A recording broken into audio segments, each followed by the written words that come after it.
in Tuscaloosa as we welcome you to the SEC on ESPN. From Bryant-Denny Stadium, Alabama looking to bounce back after their 8-game win streak was snapped with Eastern Illinois in Tuscaloosa. Hi everybody, Rocky Boyman, Jay Alter with you. We'll be joined by Tori Petrie down on the field in just a moment. A lot of attention this week, Rocky, already on next week's Iron Bowl and all the championship goals that are still ahead for this Crimson Tide program. But first things first, you got to play well today. Yeah, I know Alabama fans are upset about the loss to Oklahoma last week, but the way I see it, you win these next two, you're in the college football playoffs. So an opportunity today against EIU to clean up some things, to finish strong in that Iron Bowl. And I think the number one thing, Jay, and I know you agree, fixing that run game. Kalen DeBoer told us yesterday he thought against Oklahoma they had some very well executed runs with some better vision, really could have popped.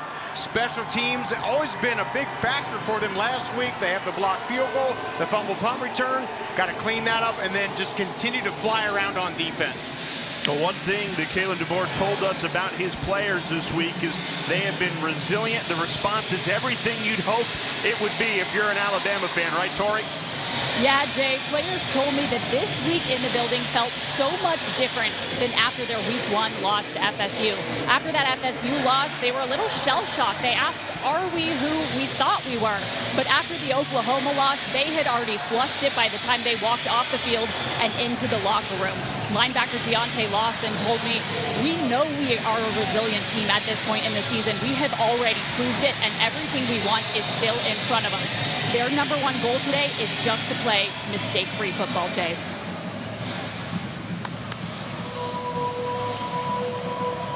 Big opportunity to do it on a Saturday. Looking for that immediate response, restore the win streak here in Tuscaloosa. They'll have to do it against Chris Wilkerson and Eastern Illinois, program out of the OVC that is coming in tough form. They have lost 6 in a row. They have 25 players out for the season, and now you're at Saban Field, Bryant-Denny Stadium on a Saturday in November with Alabama still very much alive for the college football playoff race and an SEC championship appearance.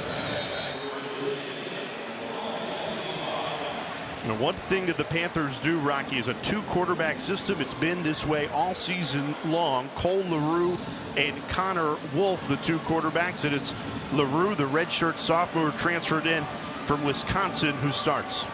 Yeah, and Cole LaCrue is more the running quarterback. Wolf a little bit more the passer. So I think with them wanting to keep this game moving a little bit, we'll see a lot of LaCrue. LaCrue, the more mobile quarterback. Wolf is the passer, so if they get into those 3rd and long situations against this Alabama defense, expect to see him. Trying to run it on first down into a crimson wall. Charles Kellum stuck to the line. And very interesting, Jay. You know, Coach Wilkerson talked about that, having a 2-quarterback system the whole year. Something you don't see a lot of, but he thought that daily competition between those 2 guys has helped make them their best. Going against an Alabama defense that has played fast, confident, particularly in SEC play, 4 ranked wins, and even in the loss last week, the only area that tripped them up, 3 missed tackles on the lone touchdown allowed, and they've got their ears pinned back on 2nd and 11. First sack of the afternoon belongs to Tim Keenan. Yeah, a lot of crimson jerseys stacked right up on that line. That's a pretty formidable scene for LaCrue. 8 guys up in that box coming after you. Well, what did Tori say? Play fast. That's exactly what the Crimson Tide defense looks like on this opening possession. I mentioned only the 1 defensive touchdown allowed in the loss to Oklahoma. The one thing Kane Womack wanted to see from his defense is a turnover. They were -3 in the turnover margin. They were +10 in the first 9 weeks of the season, one of the best in college football. Couple of missed tackles there, pushing the pile, and that's an Eastern Illinois first down. On 3rd and 15, the Panthers with Charles Kellum run for 17 to keep the opening drive alive. And that's one thing the Crimson Tide needed to clean up, some subpar tackling last week, and there's, what, 3, maybe 4 missed tackles, and then the push to get the first down. Kane Womack can't be happy about that here early on. And that's the thing for Alabama today. Regardless of opponent, You need the tackle. You need to execute. On a 3rd and 15, you need to get the offense off the field. And instead, Eastern Illinois moves the chains. LeCroux on the run. Bobbled ball. And it's intercepted. We just talked about takeaways in Dijon Lee, the true freshman corner, with a timely interception there to give Alabama the ball. Jay, coming into the Oklahoma game, the Crimson Tide defense had the most takeaways per game in the SEC. They got none last week. And then here on just the second drive, what an incredible catch, pinning the ball against the wide receiver, Darius Smith. Dijon Lee, what incredibly athletic play. Lee just pinned that ball against the helmet of Smith. The helmet catch 2.0. Second interception of the season for Dijon Lee, and excellent starting field position for Ty Simpson in this Crimson Tide offense. First and 10. Handoff jam Miller.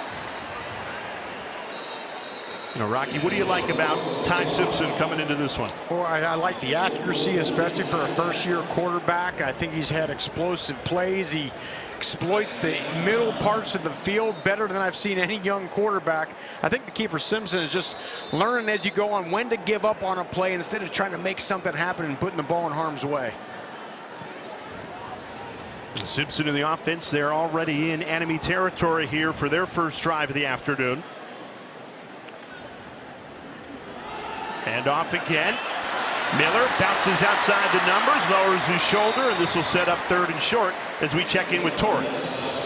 Alabama offensive coordinator Ryan Grubb is actually down on the field for the first time this season. Usually he is upstairs in the box. Rocky, curious your thoughts there. Maybe a little bit helpful when some of these younger guys possibly get a chance later in this game? Yeah, that could be the fact there, Torrey, but also, you know, I think if you're ever going to experiment with something, maybe being down on the field, this is probably the week to do it. So different vantage point for Ryan Grubb. We'll see how that works out today.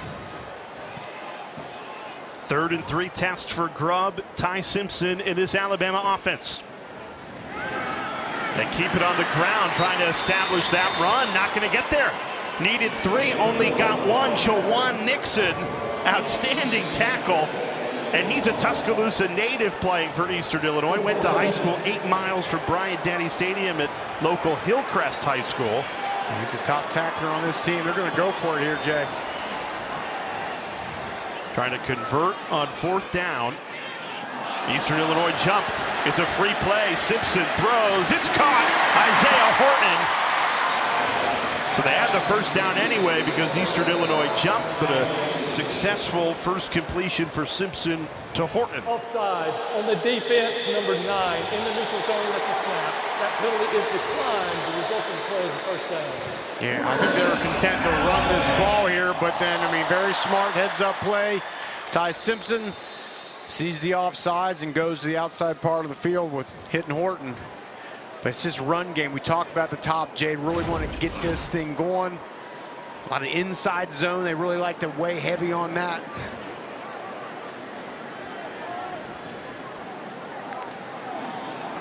Simpson, good protection, steps up, fires it over the middle, finds Horton again inside the 10 for another Alabama first down. That's an inside breaking route we talked about. That's Ty Simpson for a first-year kid, and also a kid who's not, you know, 6'5" back there. He's really good throwing those in-breaking dig routes. Alabama trying to get that run game established early. They've struggled today against Eastern Illinois running the ball. Failed to pick up the first down on 3 carries, so they go to the air. Daniel Hill in at running back here. He had a nose for the end zone last week against Oklahoma. Gets the ball here. Diving to the pylon. He's just short. Trying to break the play.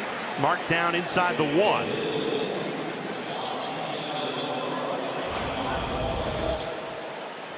A pretty good surge there. Nice job.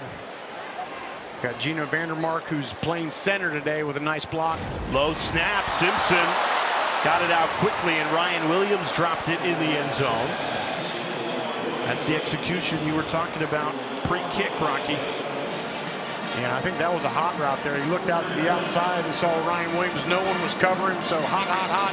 Trying to shoot that ball, but Ryan Williams got to secure the catch before you turn upfield.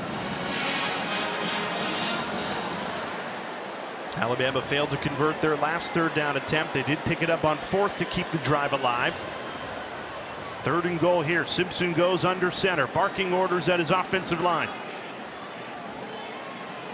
Jam Miller behind him, gets the carry into the end zone to open the scoring. Touchdown, Alabama.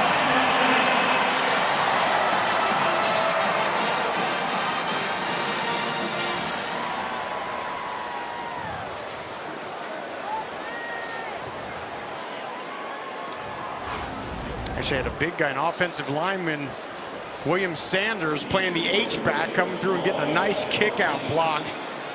Hitting that ball right up in the A-gap there for Jam Miller. There's an injured Eastern Illinois Panther right at the goal line. Head coach Chris Wilkerson and the Panthers medical team out to take a look at him.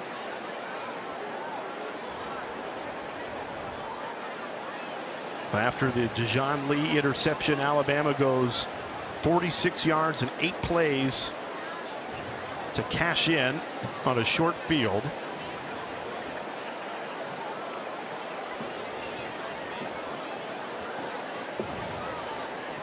Now we'll step aside as Eastern Illinois continues their medical treatment. Alabama opens the scoring 6-0.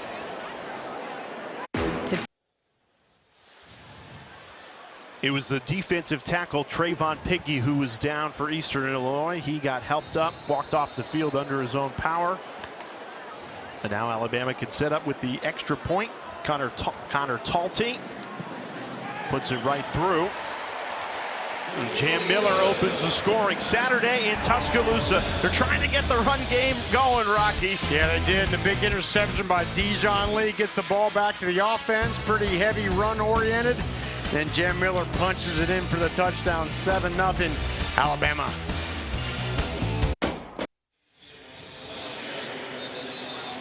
Alabama 7-0 lead early. Rocky Boyman, Jay Alter with you. Rocky, you played 8 years at linebacker in the NFL. You love a great linebacker, and you were telling us all week Deontae Lawson fits that bill. I think he's a total package. And early in the year, still coming back from that ACL, but I think in the last couple weeks, he's really looked like the old Deontae Lawson right there, playing down the line, fighting off blocks, making a tackle. And any great linebacker, look, the communication, always pointing out where guys should be, but you got to be able to tackle solo in the open field. He comes up, brings the ball carrier to the ground, and then you got to make big plays. This was a couple weeks ago against South Carolina, tie ball game in the 4th quarter, reaches in there, boom, pops that ball out, gets it back to the offense. They go down and score.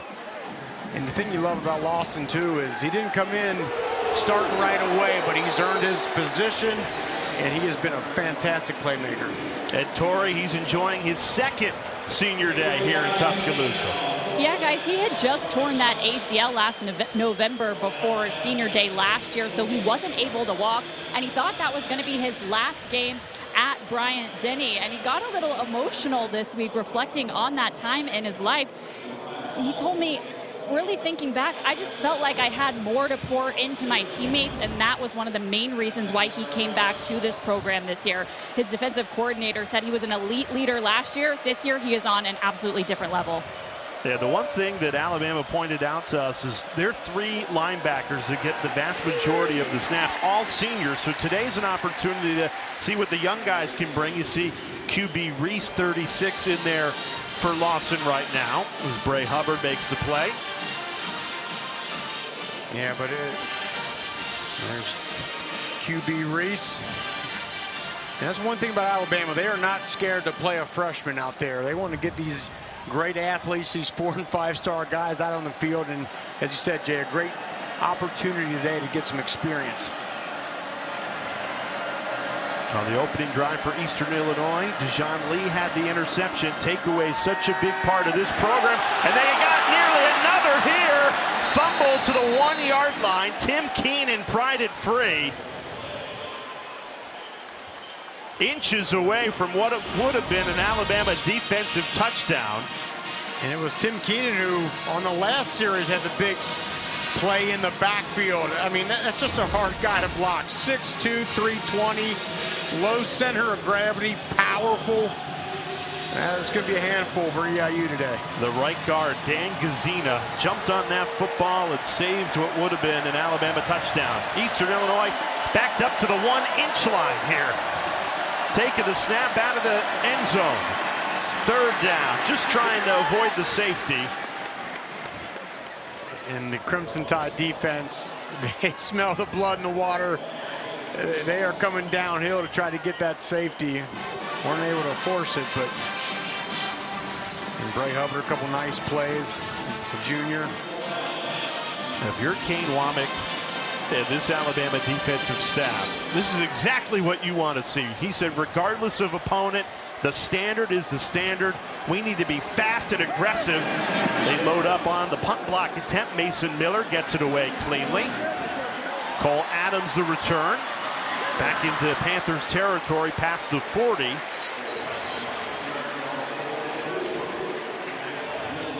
A great start for Tim Keenan and this Alabama defense. This was him pregame. How about this? Signing autographs for young fans, taking pictures, meeting with the people. Love it. Well, seeing the big fella out there play. He's been a force for this Alabama defense. I mean, you think Alabama defense, you think trenches, right? You think those defensive lines really set the tone for them.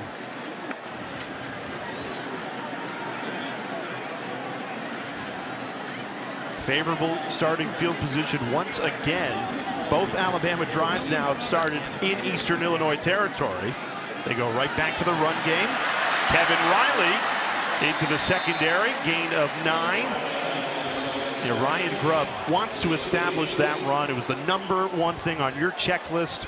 Rocky, they've got 3 straight games under 100 yards rushing for the first time since 2004. Yeah, and I don't think this backfield has any true home run hitters in it, so it does come down to consistency and reading the blocks right, a little bit better vision out of the running backs. That's what Ryan Grubb wanted to see here today. But got to get that run game, make it efficient here for the final push. Keep it on the ground. A couple of missed tackles, and Riley picks up the first down for the Crimson Tide. All the great Alabama teams that have finished the season as SEC champions or national champions, the backbone of it is that elite run game. It always comes back to that, right? You talk about things you do in the pass game, and this is a very formidable passing attack for the Crimson Tide, but you talk about playoffs, it usually always comes down to those front sevens. Look at that, second fewest since 1940. So if you're gonna go to beat Auburn in the Iron Bowl and potentially win an SEC championship and make a run at the college football playoff, have to get that run game improved. And Kalen DeBoer said, look, even the stats can be misleading. We had 110 yards rushing last week, but then we negate 30 of it because of sacks we took. Well, and also he pointed out, we went back and watched, there were some opportunities where the blocking was great. It's just some of the running back vision, a couple of holes they missed that could have ripped off some 20, 30-yard runs. He thought this offensive line gets a little more criticism maybe than they deserve. It's kind of a team effort. He needs those backs to complement that offensive line. And it's an offensive line that's reshuffled today with starting center Parker Brailsford out of the lineup. Simpson rolling right, tosses it. It finds Rico Scott. He's bounced out of bounds inside the 10-yard line. And Brailsford, not the only starter missing for this Alabama offense. Their top wide receiver, Jeremy Bernard, out. And their top tight end, Josh Cuevas, is out. So 3 key missing pieces here today. Yeah, and Cuevas, he injured his foot in practice this week. That's a big loss. Expecting to get Bernard and Brailsford back for Auburn a week from today.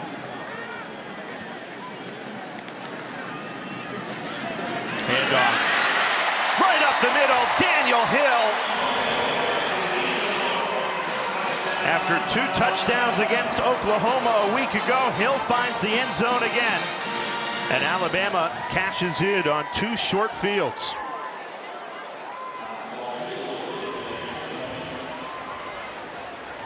Field position, the name of the game, Rocky. 2 offensive possessions that have started in Eastern Illinois territory, and they punch both of them in.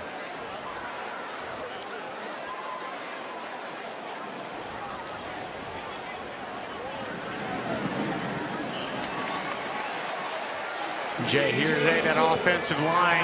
Wilkham Formsby goes down from right tackle to right guard. Watch 75 with the chip and then the push, the kick out. A beautiful hole for Daniel Hill, and the Crimson Tide up 2 scores.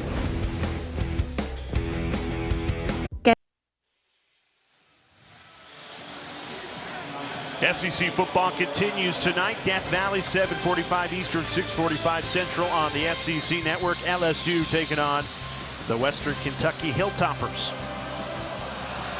Alabama leads 14-0 against Eastern Illinois out of the OVC. They've got a great football lineage, the Panthers. They've produced some Super Bowl winning head coaches, including Mike Shanahan, who won them with John Elway and the Broncos, and then Sean Payton, who obviously won it with the Saints, and now the current head coach of the Broncos. And then some Pro Bowl quarterbacks, Tony Romo, and then most recently Jimmy Garoppolo. Yeah, in my first year in broadcasting, 2013, I called a playoff game at EIU. Young quarterback named Jimmy Garoppolo. He passed for over 5,000 yards that year. And speaking of Eastern Illinois quarterbacks, Connor Wolf in the game, 2-quarterback system. They gave Cole LeCrue the first 2 possessions.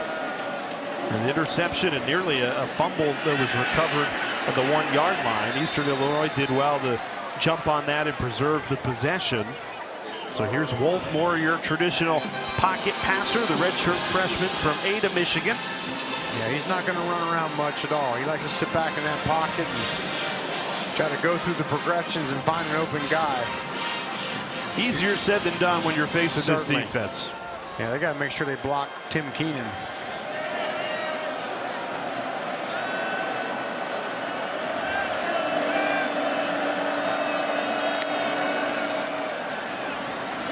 And off Jakari Fleming.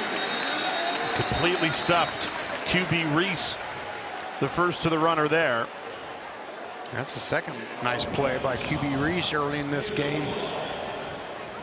Redshirt freshman from Birmingham. There's somebody that the people in this program are very high on. Deontay Lawson said that's my mini-me.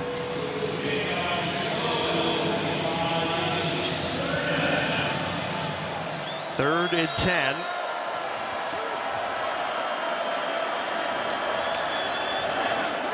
Wolf gets rid of it quickly. It was deflected at the line of scrimmage and nearly intercepted.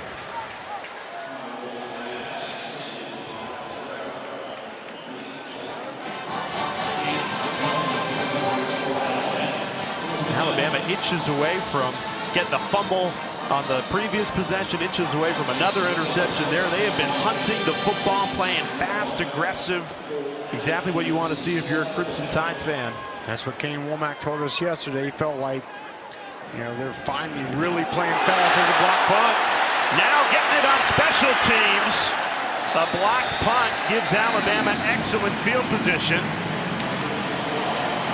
And we thought that might be an issue for EIU. They've had 5 punts blocked or deflected this year, and that makes number 6. Really just coming right up the pipe. Luke Metz, the freshman linebacker.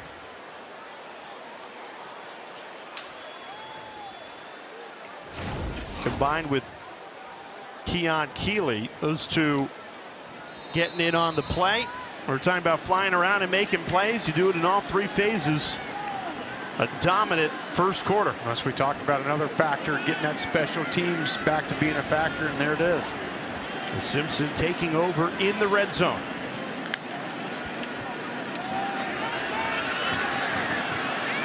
Aaron throw there. Overshot Jam Miller out of the backfield.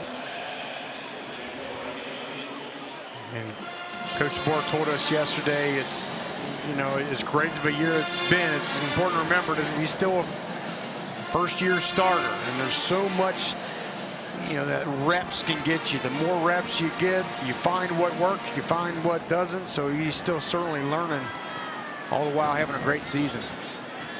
And sometimes you can learn the most after a loss. Correct. I certainly feel like that's the case for Simpson after that opening week loss to Florida State.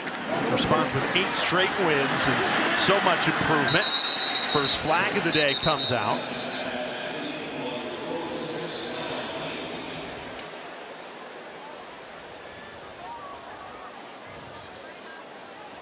We'll get the penalty call here. Holding on the offense, number 30, 10-yard penalty. Play second down. Yeah, that's Derek Meadows, the freshman wide receiver. He's a guy they think very highly of him, think can be a factor. You see it right there. You see the left arm getting around the neck of the defender. But Meadows, I mean, 6'5", 212, true freshman. Certainly an opportunity for him here today.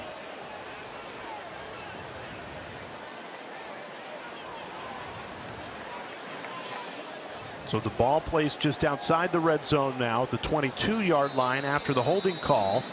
A.K. Deer into the backfield for Alabama. His last carry came all the way back on September 13th. Get some action here with Alabama up 2 touchdowns early. Deer in motion. Simpson, quick hitter, right to Deer. Bobbles the ball, holds on to it and falls forward to the 20-yard line. And Ryan Grubb told us yesterday they wanted to get A.K. Deer involved in this game because they think they're lacking in maybe some great vision out of their running backs. They really like the vision of A.K. Deer. Expect to see him today and see what he can do. Freshman out of Mississippi. Elite explosives and vision if he can find the hole. Simpson checks it down to him. Deer makes the catch. Takes it inside the 10-yard line. And that was a good job by Simpson there. I know you want the big play, you want to get the first down, but sometimes it ain't there. Best thing to do is just check the ball down. Live to fight another day. Oh, nice block by the umpire. And they're going to line up and attempt a field goal here. A lot of talk about Connor yeah. Talty of the field goal unit. A lot has been made after his miss heading into halftime against Oklahoma. Seen yelling at the long snapper David Byrd for a high snap. Kalen DeBoer told us, look, the entire operation needs to be better. Good snap, good hold, but Talty missed it. From 28 out, and the boos ring out at Bryant-Denny Stadium.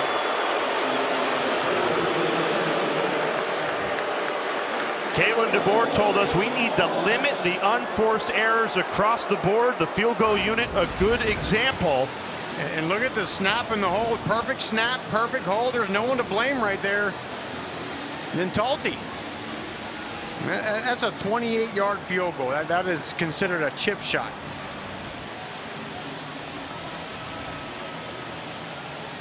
Wow, that is something that must be addressed moving forward if Alabama wants to go the places they want to go. You just can't have it.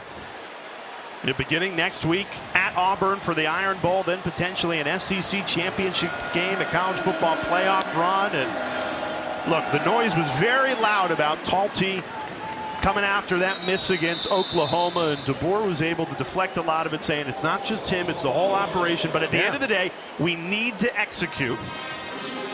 This was last week. And, okay, the snap's a little bit high, but I mean, if I'm being honest, the hold was great. Good job getting that ball down, and now he's jawing at David Byrd. More than any position in this game, the field goal kicker is so mental. Oh, it absolutely. It's like a golfer on a green making a putt. You know, you can do it 100 times out of 100, and then one time your thoughts get in your head a little bit, and I think that may be what's going on with Talty. Based off the reaction of the crowd, the boos rang out immediately. That noise is not going to get any quieter heading in to Auburn next week. No, that absolutely must be addressed. And he knew right when he hit it that he pushed it to the right. And Kalen DeBoer, his message was simple: limit the unforced errors. And that's, look, special teams, but also defense and offense. But the The unit that is not limiting those unforced errors right now is Connor Talty and that field goal team. Alabama still a 2-touchdown lead. Final play of the first quarter, 3rd and 4. Trying to go up the middle with Charles Kellum. He stopped shy, needed 4, only got 2. Well, still a good weekend for Kellum and all the alma maters of St. Xavier High School in Cincinnati. A big win for Rocky Boyman and all the Bombers out there.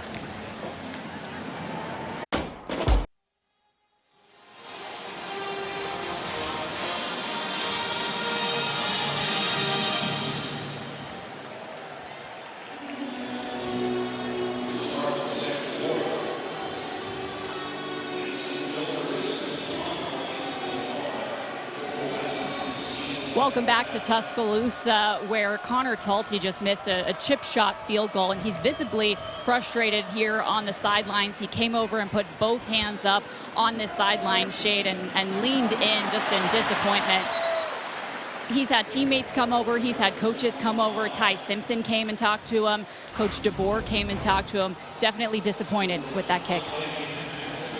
Kalen DeBoer told us yesterday, as you see him over there during the first and second quarter talking to Talty, he goes, he was money all week. Yeah, and back to your original point, this is 100% a mental thing for a chip shot field goal. Now, the challenge for Talty is, and all the great athletes do this, you flush something bad out of your head and you go get the next one. I think they've got to do whatever they can today to make sure they get him some more field goal opportunities so he can flush that thing out. Here's what's incredible. Alabama up 2 touchdowns. The defense has been outstanding. And all anybody is going to want to talk about is Connor Talty and that 28-yard missed field goal.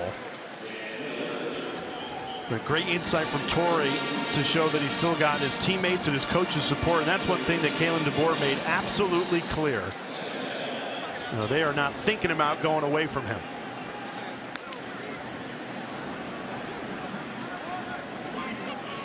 Ty Simpson in the offense out on the field. 2nd and 3 here. Jam Miller now on the right hip of Simpson.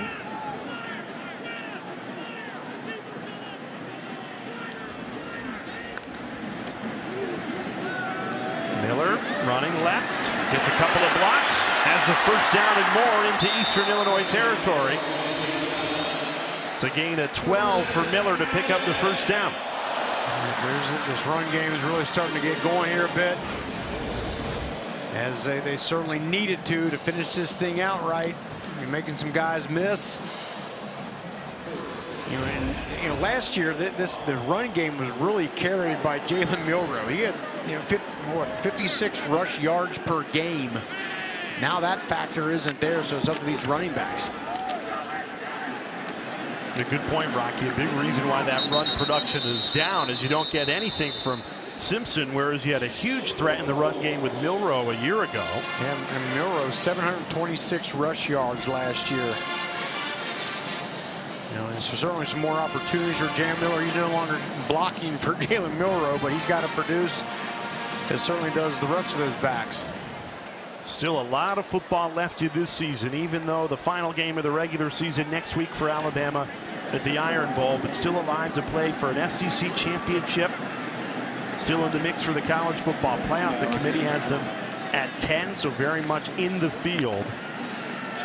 2nd and 9, Simpson dumps it off to Kevin Riley. He tumbles forward right at the line to gain for the first down. And Ryan Grubb told us, look, when you get into postseason football, kind of like a postseason pitcher for baseball, you got to find your 3 best pitches. What's your slider?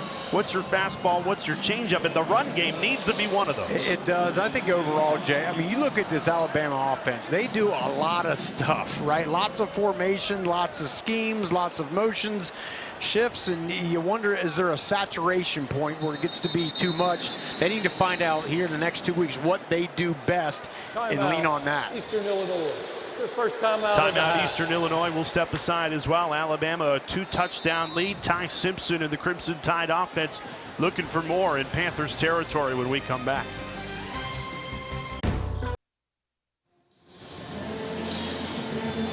Welcome back to Tuscaloosa. I've been standing down here on the sidelines watching the specialists after that missed kick, and Connor Talty has not taken any practice kicks down here, but Peter Notaro has. To be determined who's going to take the next kick, but when the specialists are talking amongst themselves, it's Peter Notaro talking with the starters. Very interesting. And also, David Bird was the long snapper against Oklahoma. For the high snap, it was Alex Rozier, new long snapper for Alabama, who did a perfect snap on the Talty miss. So we might get a field goal here if Alabama can't punch it in. Back in Panthers territory, feel like they've lived on Eastern Illinois' side of the field in this first half. Gain of 4 there from A.K. Deer.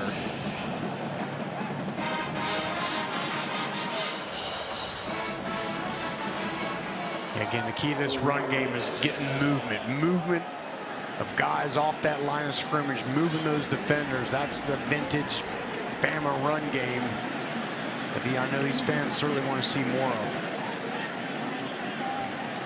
And Michael Carroll, the true freshman from IMG Academy, who's moved into right tackle as Wilkin Formby has gone to right guard.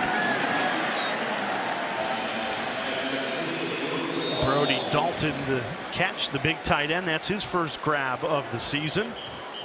It was a reshuffled offensive line with the starting center, Parker Brailsford, out, and done a good job in this first half.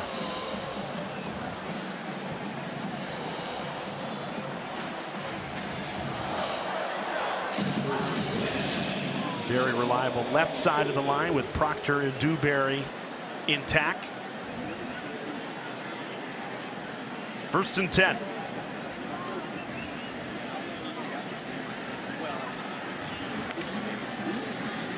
Play action. Simpson throws off his back foot. Great catch.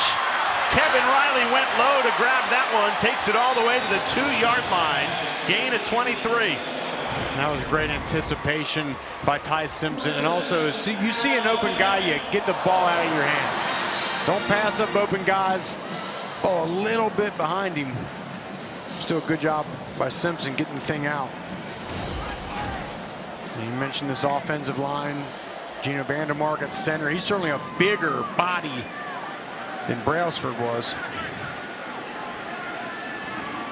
Riley, who just made the great catch, stays into the backfield. Gets the carry. Bulldozes his way into the end zone for another Alabama touchdown.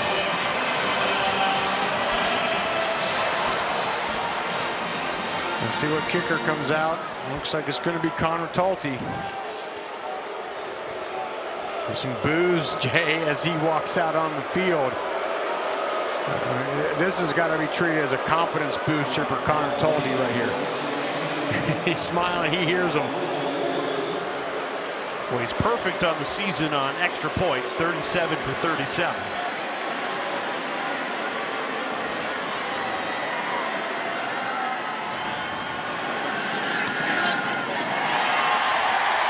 Puts it right through, and a big cheer from the Alabama faithful. Most celebrated point after attempt in a long time around here. Now the Crimson Tide, good for him, looking for a response after that 8-game losing streak was snapped last week. They've got a 3-touchdown lead. Connor Talty, the most talked about kicker in college football. But the Crimson Tide rolling at home, up 21-0.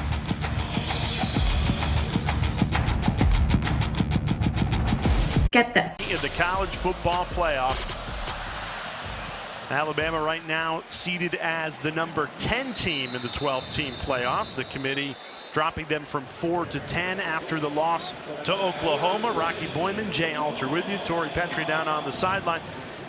SEC's definitely getting in 5 teams. It's just who will be the 5, and Alabama still very much in the mix. You just got to beat Auburn and you're in. Got to beat Auburn next week. And yeah, some other things need to happen for them to get in the SEC championship game, but they don't need that game necessarily. And even if they were to make the SEC championship game and lose, I think the committee showed last year that they're not going to penalize a team for losing in their conference championship. SMU lost to Clemson in the ACC championship last year and still made the field of 12. But back to that, I mean, there's no scenario, right, that a 3-loss SEC team gets in. I don't know if I see that going. Oh, well, Alabama's the scenario that if they pick up the third loss in the SEC championship. In that game, yes. I agree. I'm saying if they lose the Iron Bowl next week, they're done. No. Yep. I think it's as simple as that. You can look at all the analytics, or you just have to win. You go to Auburn and win, you will be in. Winning solves the whole thing. And that's why good completion there, right on the money to Landers Green for an Eastern Illinois first down.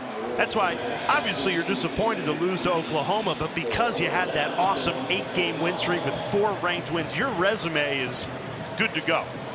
And that's the reason for playing good teams, you know, and wanting to play against top competition, because you don't get dinged as much. Those are some fantastic wins that Tide had early in the year.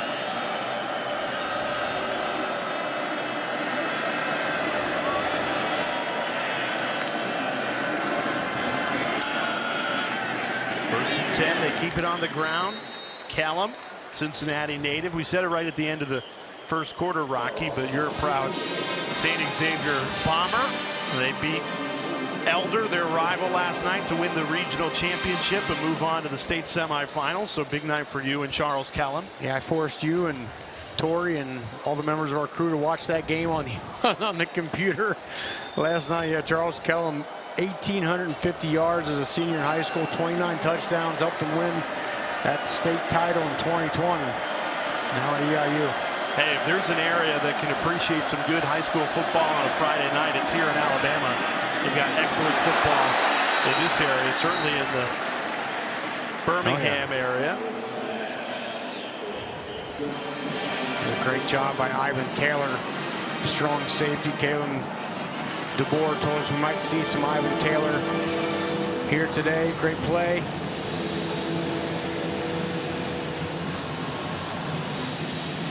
Third and 7. Alabama has done very well today in getting Eastern Illinois off the field. Only that 1 third down conversion today.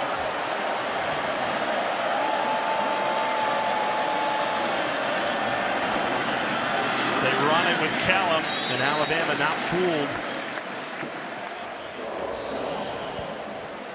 Caden Jones, the sophomore, joined by Luke Metz. Mason Miller back out to punt it away for Eastern Illinois. Already been a very busy day for Miller. He might be the brightest spot on this team this season, averaging 47 yards per punt. Line drive. Bounces to Cole Adams, who fields it. Turns upfield. Takes it just past the 20. So Rocky Boyman, you played 4 years for Notre Dame, 8 years in the NFL. We were talking all week. I know you love your Irish. Alabama has such a better resume than them. It's not even close. Even I got to admit, there's no question about it. You know, the 4 wins over then AP top 25 teams. You know, that win over Georgia, maybe one of the best wins in college football this year. And for the Fighting Irish, best win against USC and Pitt last week, but I don't think it stacks up nearly as good to Alabama's resume. Alabama has 4 wins that are better than Notre Dame's best win. And the other thing is, I get it, Notre Dame's losses came early in the season. Now they're riding a tidal wave. Everyone goes, as Simpson's picked off. Great play. Caleb Lyons, the redshirt junior. Outstanding play to Reed Simpson and just go up and high point that football, and Eastern Illinois will take over in the red zone. What a play. There's Caleb Lyons just playing in that hole right there. I think Ty Simpson thought he could get it over him, but Caleb Lyons can jump out of the stadium. What a great shot here. He thought he was going to fit that ball in, did not realize how high Caleb Lyons can jump. What a fantastic play. Lyons at only 5'11", just skied for that ball, and looks like he has about a 40-inch vert though. Well, Simpson, who has been so good this season in terms of accuracy, has now throwing back-to-back interceptions, 7th straight game committing a turnover. That costly pick 6 against Oklahoma last week. Yeah, it's had the fumbles. There was the fumbles for the while, but now back-to-back with interceptions. And Simpson won't like that at all. Well, it comes down to what it always comes down to, right? Turnovers. We talked about it. When this team or any team doesn't turn the ball over, you get takeaways on defense, you win a lot more football games. Thank you. Those 3 turnovers they had last week led to 17 Oklahoma points. Well, the first 9 games of this season, Alabama was +10 in the turnover margin. Last week, -3. And the Crimson Tide defense has responded.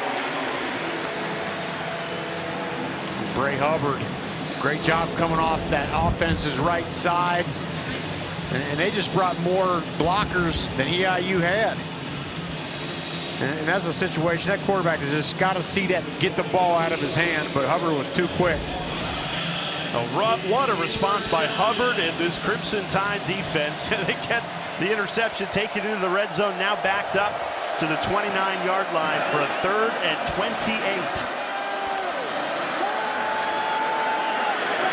Wolf just dumps it down to Kellum.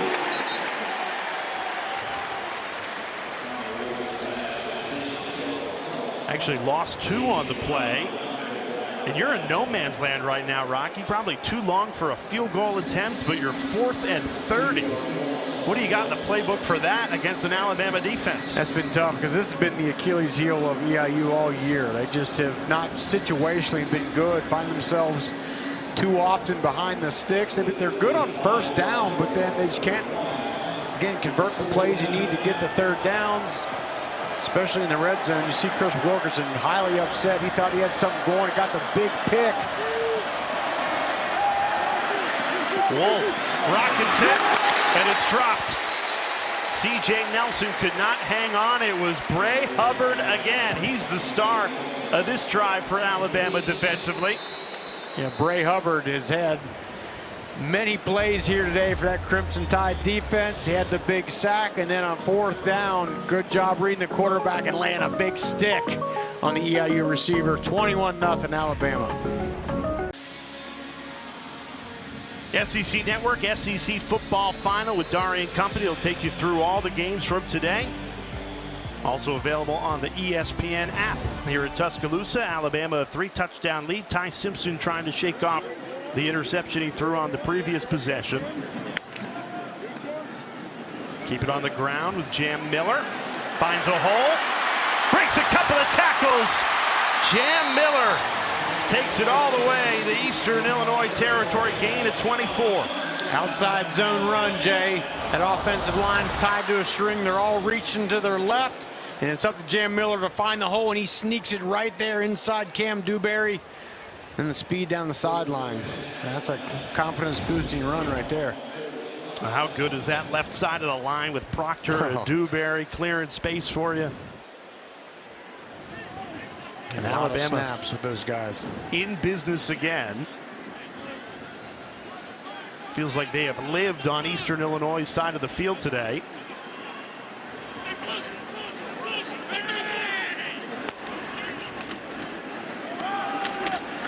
Back to Miller, wrestled down. Yeah, Alabama has run 24 of their 28 plays of this first half in Panthers territory.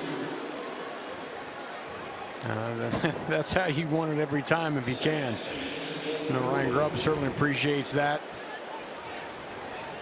Again, lots of work. The key right now here today, Jay, is I think finding the things you do best. And then as the season goes on here to the final game and beyond, you lean in on those things that you do very, very well and get rid of some of the things maybe you don't do well. Simpson on a quarterback keeper. You rarely see this, and he takes it for a Crimson Tide 1st down. A gain of 13 for Ty Simpson. Ty Simpson has just 78 rush yards on the season. Here he goes for 13.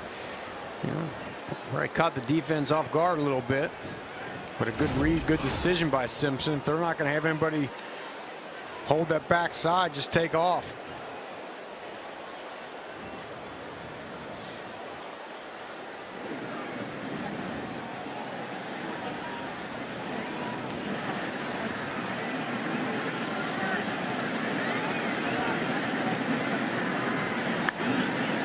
First and 10, 3 minutes left in this first half. Simpson finds a true freshman tight end, Marshall Pritchett. Yeah, they think Marshall Pritchett is another great tight end for the future here. This program, I mean, look at the body, 6'5", 248, true freshman. And he could have a vital role to play down the stretch with starting tight end Josh Cuevas out of the game today. Yeah, it's very important to get Pritchett and some of these other tight ends some work in case Cuevas' injury lingers for a bit. Yeah, they're expecting to get Jeremy Bernard and Parker Brailsford back for Auburn. Cuevas still questionable. Fake the reverse. Miller kept it. Eastern Illinois not fooled. And that'll set up 3rd and short as we go to the 2-minute timeout. Alabama, a comfortable 3-touchdown lead, but looking for more ahead of halftime. Ty Simpson and the starters still out there. 21-0 lead.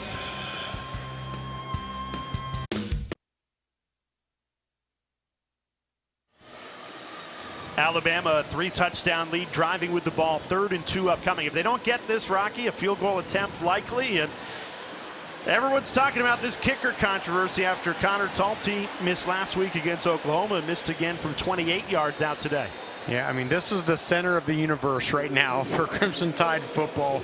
They could win this game 147-0. And if this is all people are going to talk about is the kicking situation right now. Well, the simple solve for that if you're Kalen DeBoer in Alabama is pick up this 3rd down. Miller does just that. Needed to, got to, falling forward into the red zone with a fresh set of downs. In my head right there, I think about, do you just, not get the first down to force yourself to get the kicker back out there and give him another opportunity, clear his head? Again, this game is likely in hand, right? This is all about next week and beyond. The one thing that true freshman Peter Notaro has done, Torrey mentioned it earlier in the 2nd quarter, is he has kicked constantly. Caden Proctor out there at wing. Here we go. They give it to Proctor. Here's the big boy. Bounced out of bounds. 6'7", 366. Tough to bring down. The only way to stop him is bounce him out of bounds.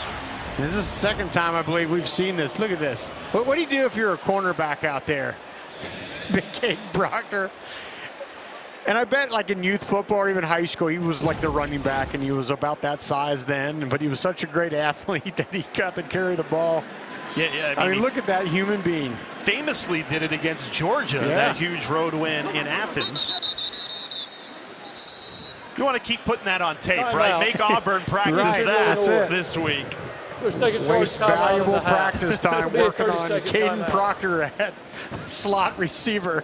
Well, what's funny is I didn't see Simpson originally under center, so I didn't know if they were going to wildcat to him. I could understand that if it was 4th and 1 or you're on the goal line, but at the 20, not exactly Proctor's area of expertise. Lombardi Award semifinalist. And they got, look, Ryan Grubb has a ton of plays. They have a play in their offense where he gets that thing on the goal line.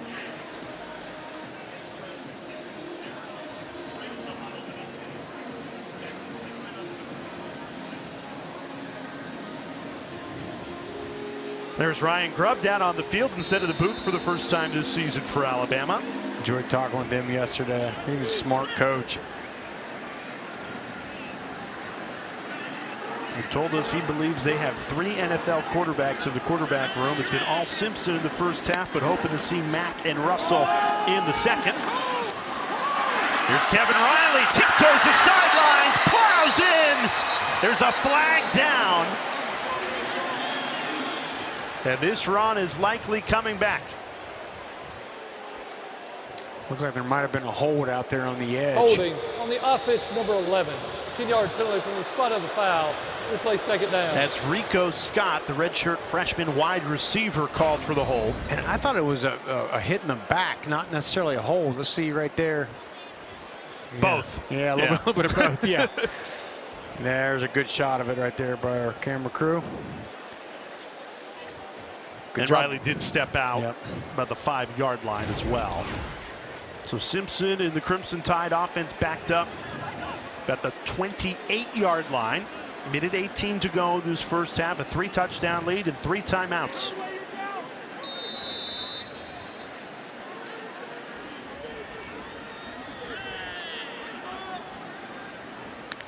Second and 18 after the hold.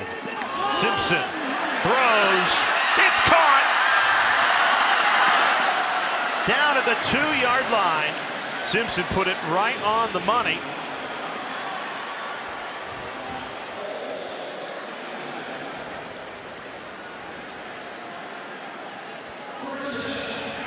That was a good read there. We brought the corner blitz off the edge. Simpson put it right on the spot. And Bakwe, the sophomore wide receiver, makes a catch, sets up first and goal. Right up the middle, untouched, Kevin Riley.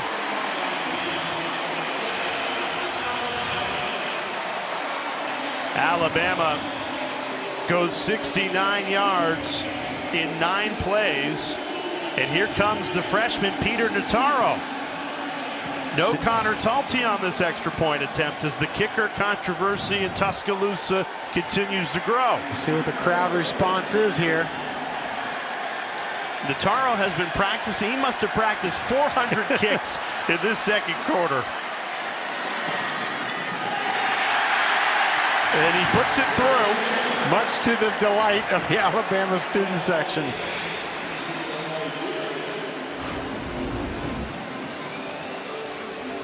What was the line you said? They could win 147 to nothing, and they're still going to be talking about kickers here all week in Tuscaloosa. About Mbakwe making the catch there. And walking the tightrope. Good job. Nice corner route.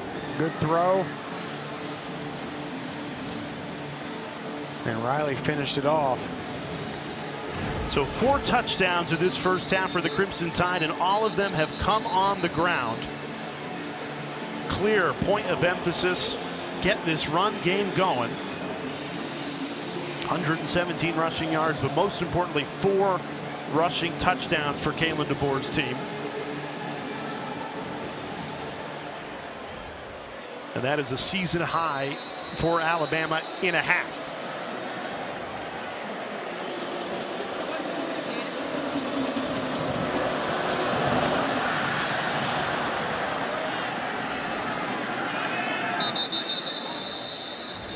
Wednesday on the SEC Network, it is overlap season, so we got some basketball for you. Tennessee Tech at Kentucky. Wednesday, 7 p.m. tip-off time on SEC Network. You know, everyone, like we're talking about how Alabama fans are going to talk about the kicking controversy all week. Everyone's trying to figure out what's wrong with Kentucky basketball. They lost to Louisville. They got blown out by Michigan State. Got an expensive roster, and they're losing big games early in their season. They do. You and I got to see them in action on the hardwood last week. Yep, we were at Rupp Arena before Eastern Illinois. Oh yeah, they were playing Eastern Illinois, the Panthers. Yeah.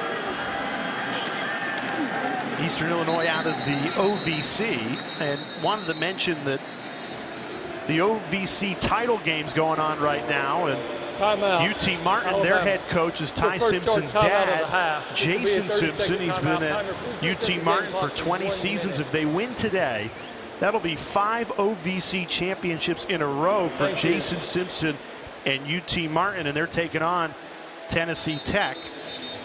Got to give the OVC some love. There's Jason Simpson. And when you're raised by a football coach and then get to come to Tuscaloosa and play for the Crimson Tide, a football family, that's special. Yeah, it's special, but I mean, in a way, with having a dad as a coach, he's been preparing to be the quarterback here at Alabama for a long, long time, and all those reps and all the good coaching he got from dad all that time certainly has helped out. 286 miles from home. Alabama's defense continues to deliver. Fleming knocked back for a loss in the backfield. Justin Hill, another true freshman, making a play. Timeout. Cincinnati native. Alabama. That's right, at Winton Woods High School in Cincinnati. To be a 30-second. And Hill's one of those guys. He gets about 20, 25 snaps a game, but he usually makes some big plays, like you saw right there. Thank you. Really like watching him. And it's just a good job of reading, and then sometimes, I mean, just good leverage at the point of attack, driving back the tight end, Alex Ginever. I mean, that's what linebacker comes down to. You got to be able to put heavy hands on someone, drive them back, throw them off, and make a tackle. Hey, by the way, that OVC championship game, it's headed to the fourth quarter, tied at 10. Wow. So while we're at halftime, maybe Flint's on the ESPN app. Flip over and check out Jason Simpson trying to gut it out in the fourth quarter. 3rd and 10 here. Alabama has prevented a first down the last 5 tries on 3rd down. They get a stop again, just swarming to the football. Alabama uses their final timeout, so we'll get the ball back with about 45 seconds. Timeout, Alabama. Your final charge timeout. That is the fun thing in a game like this, Rocky, is, you know, Kalen DeBoer lets a couple freshmen play, the 2s. It's certainly, as we get into the second half, maybe the 3s, and this might be their only opportunity all season at Bryant-Denny Stadium to make a play, and they're flying around just as fast as the 1s. Yeah, certainly, and this, assuming Ty Simpson comes out at quarterback, which is an assumption right now, likely will be his last drive. I know they want to see some of those other young quarterbacks get some action today. So an opportunity for Ty Simpson, maybe one last drive.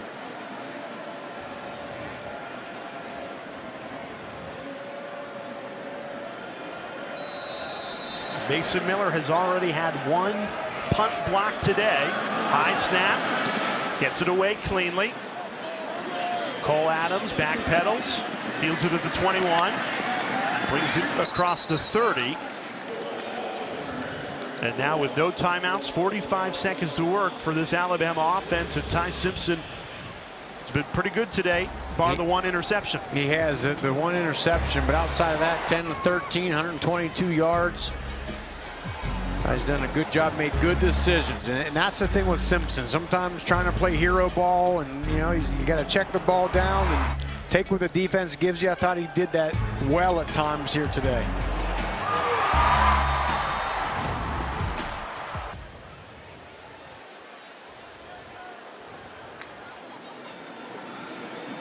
Good protection Simpson has all day, but throws it into a dangerous area.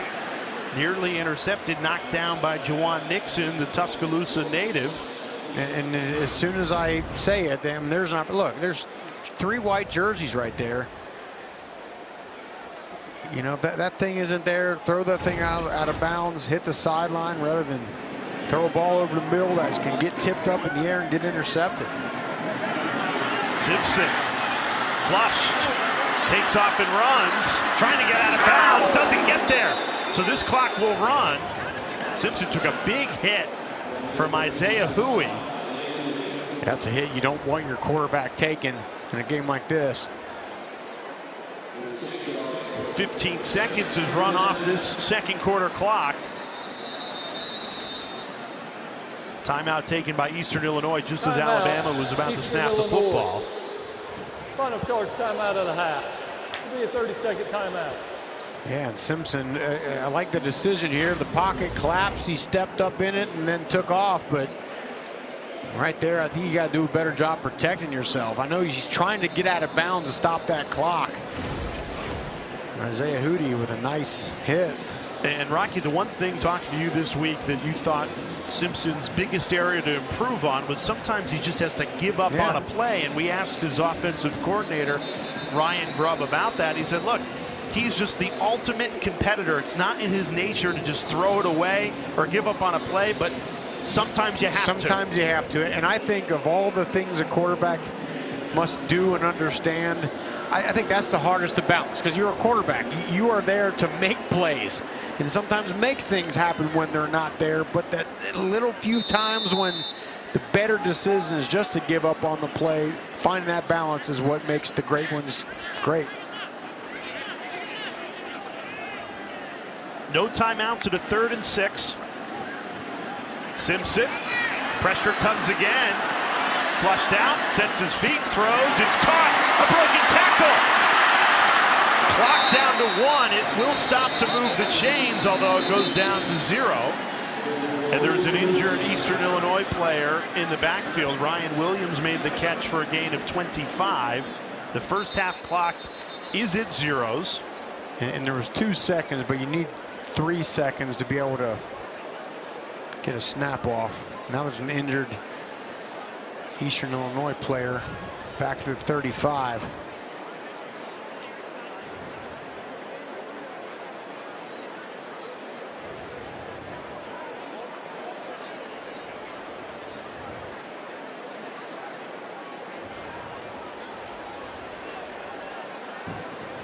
Timer. Please put 1 second back on the game clock. Due to the defensive injury under 10 seconds, though there was a first down, this applies for a 10-second runoff. Alabama will decline the 10-second runoff. The game clock will go on the snap. Kifa Perara, the injured player for Eastern Illinois, walking off. If you didn't hear it, the official announced while Pafara was getting attended to that there is 1 second on the clock, and Alabama will have one final play. The Hail Mary coming here from the Eastern Illinois 38-yard line. And Isaiah Horton down here at the bottom of the screen there, 6'4".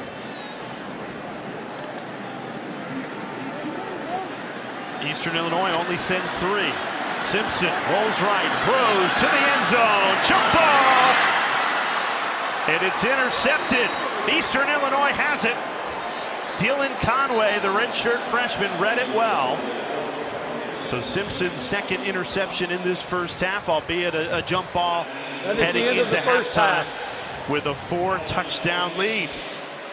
Coming up at halftime, if you love college marching bands, check out Alabama's $1 Million Band at halftime on the SEC Network Plus channel. Let's check in with Kalen DeBoer down on the field with Tori Petra. Coach, you used both of your kickers here in the first half. How do you plan on using them in the second? Yeah, when we get a field goal opportunity, we'll put Talty out there. We're just trying to get some other guys some opportunities out there too. So we'll get him back out, trying to rotate here last home game. Thank you, Coach. You bet. Yep.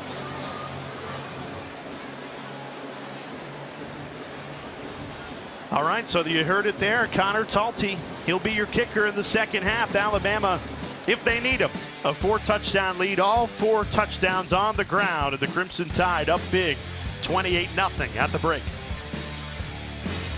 Back in Tuscaloosa, Alabama commanding 4-touchdown lead, 28-0 at the break against Eastern Illinois. You're watching the SEC on ESPN. Rocky Boyman, Jay Alter with you. Alabama trying to bounce back after that 8-game losing streak was snapped last week against Oklahoma. And I think, Rocky, regardless of opponent, you had a checklist of what you wanted to see Alabama do today coming into the game. But where are we at here at halftime? Yeah, there were 3 things I thought needed to get fixed and get cleaned up a little bit coming into this game. The first one is the run game. A little bit more consistency. I thought they did that. Some great blocking, lots of heavy zone run action. I thought the running backs, Jam Miller especially, did a great job in that rush game with 121 rush yards. But then special teams, you get the good play with a blocked punt, but something that's going to be talked about a lot here in Tuscaloosa, the missed field goal by Connor Talty, but the defense, Jay, has been consistent all game, flying around, lots of havoc plays, 3 sacks, an interception. Force fumble, that unit has been fantastic all day today. Eastern Illinois only 12 total yards in the first half, -1 rushing yard. Last time Alabama held an opponent to negative rush yards and a half, 2021 against Auburn. But Kane Womack has to be happy with how his Crimson Tide defense played in that first half. And as we start the second half, Alabama will start with the football. Cole Adams takes it back just near the 40. Alabama rushing yards 121, most yards in the first half this season. And one thing that really helped the Crimson Tide, field position. 31 of their 38 plays in the first half ran in EIU territory. And a lot of times field position comes down to special teams with that starting position. And here we go, Jay. New starting quarterback, Austin Mack. And how about this for measurables? 6'6", 235 for the redshirt sophomore. They are very excited about him. And this is what we expected to see with Alabama leading by 4 touchdowns. Good opportunity to empty your bench. See the second string as Austin Mack takes it for a gain of 7. This is his 3rd year with Kalen DeBoer. Recruited him to Washington, just 17 years old when he enrolled. 19 years old now, 3rd year in the system. So young but experienced when it comes to Kalen DeBoer's offense. And a freak athlete that DeBoer even talked about, you know, the throws have to consistently be on time. That's something he's got to do here right now. Right on the money there. Checked it right down to Kevin Riley for an Alabama first down. Let's check in with Tori. Jay, one of the big compliments this coaching staff had of Mack this week was that he has great presence and command in this huddle, and they are completely comfortable with him out there. One of his teammates told me that his car is always one of the first at the facility. The message to him today was, you don't need to be a hero. Everyone in this building knows how good you are, so just play a clean game. And yeah, Tori, look, already there's some good command in this offense, checking them around, getting them lined up. And right back in the Panthers territory where they lived in the first half. Kevin Riley takes that carry for a gain of 7. And Ryan Grubb, the offensive coordinator, told us he believes he has 3 NFL quarterbacks in the quarterback room. What a luxury that is. What a luxury, yes. It's great to be Ryan Grubb.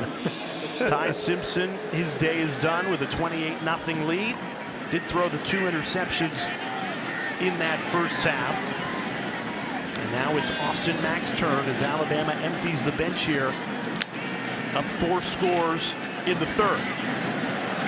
Mack right on target again, finds the big tight end, Brody Dalton. He's got huge size too at 6'5", 255. He's a good job. It's a low snap, but he fields it seamlessly, pops it back up, and then boom, there's the receiver, ball's out. It's the kind of things you want to see.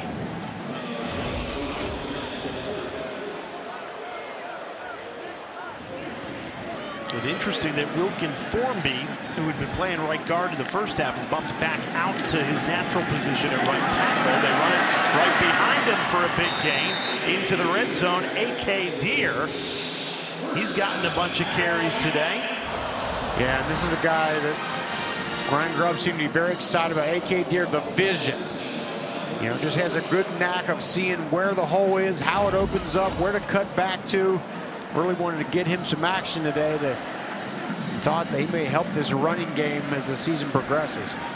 He's only had 7 touches on the season, 5 already today. Play action, Mack, quick hitter, finds Cole Adams. How about the burst from Adams to take it inside the 10 to set up 1st and goal at the 5. And great job, Derek Meadows earlier, the wide receiver, got the holding penalty, but this is just a great block there. I think right before he's getting ready to commit a penalty, he smartly just kind of lets up, hands in the air, but good job on the perimeter, create some more room. Well, this offense looks well oiled with Austin Mack and a lot of second stringers out there for the Crimson Tide. Wildcat. And it's A.K. Deer, the highly touted freshman. Direct snap. A.K. Deer trying to push his way in. Stopped at the 2-yard line. I'll tell you one thing, if you play Alabama, in the week of practice leading up to it, you are going to have to go through a lot of things that this offense does. And I think that's part of it. An injured Eastern Illinois defensive lineman.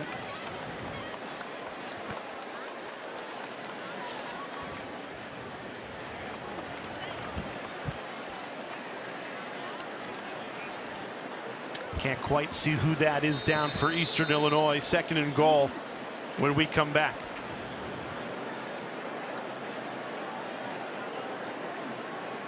Get this. Well, Alabama opened up the second half with the backup quarterback Austin Mack. And I thought he's looked really good, Jay. Made great decisions. And then the thing with him is, the word I would use is smooth. Right? That ball just kind of smoothly just shoots right out of his hand. The accuracy, putting the ball right on the money. And these have all been short throws, of course. Again, for a guy without a lot of playing time, I thought he's looked pretty good. He has Alabama's second and goal here. Hands it off right up the middle, pushing that pile. A.K. Deer finds the end zone, breaks the plane. And that's his first touchdown in an Alabama uniform. True freshman, Mississippi kid, getting an opportunity against Eastern Illinois. And on the previous play, Cole Silzer, the nose tackle, went down for Eastern Illinois. He was out on that play, and Deer cashes in against a Panthers defense that has been banged up all season long. They have 25 players out for the season coming into today. And the injuries have continued to pile up. All 5 touchdowns today for Alabama have come from the ground. And it is Connor Talty out for the extra point. We saw Peter Notaro, the freshman, take the last one for Alabama, and DeVore told our sideline reporter Tori Petrie heading into halftime that that was kind of a scheduled thing, trying to rotate some backups through. And just like we saw Austin Mack take over at quarterback, so that was a scheduled extra point for Notaro, and Talty comes in and drills it with a smirk. Alabama, 35-0 lead. A.K. Deer gets his first touchdown. Not much to it. Some good surge there, but then there's a penetrating defensive lineman on there, and he just does a good job of just doing what you have to do sometimes, Jay. You got to lower your shoulder and just drive those legs, and just enough across the end zone line. I'm very excited about the freshman, A.K. Deer. 6 touches today, 4 carries, 2 catches, and coming into the game, he had not been seen since September 13th. He's only had 7 touches on the season, now going out for special teams too. But if they could develop, even this late in the season, another threat out of the backfield that could serve them well in the Iron Bowl or SEC championship, potentially college football playoff, that would be a welcome addition for Alabama.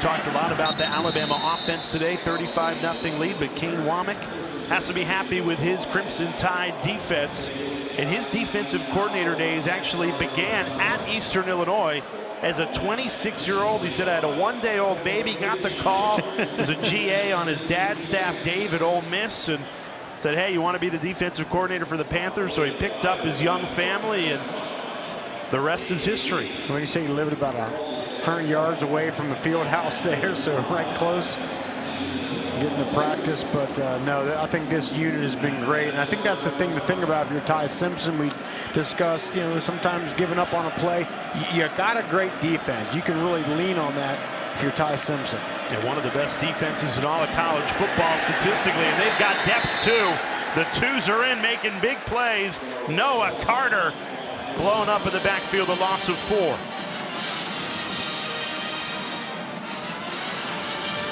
As Kane Womack told us that he took away one very important lesson from his time at Eastern Illinois. He said he will never call another game from upstairs again. He was way more anxious watching from up above. He said his feet were like a duck on water. Yeah, he's a guy, Tori, that has got to be down on the sideline. He's, you know, gives that energy to that unit, feeds off of their energy. Yeah, he's not going back up in the booth anytime soon. His defense has only allowed 8 total yards as Eastern Illinois does get positive yardage here. Wolf checked it down to Callum, gain of 2. Now, the only thing that disappointed Womack last week was the lack of turnovers. He said, we have been one of the best teams in the country, not just this season, last season, at forcing turnovers. And you know, to lose that turnover margin by 3 to Oklahoma a week ago. Didn't sit well with them. And you're almost a victim of your own success. When you keep getting all those takeaways, then you don't get them. It's very glaring.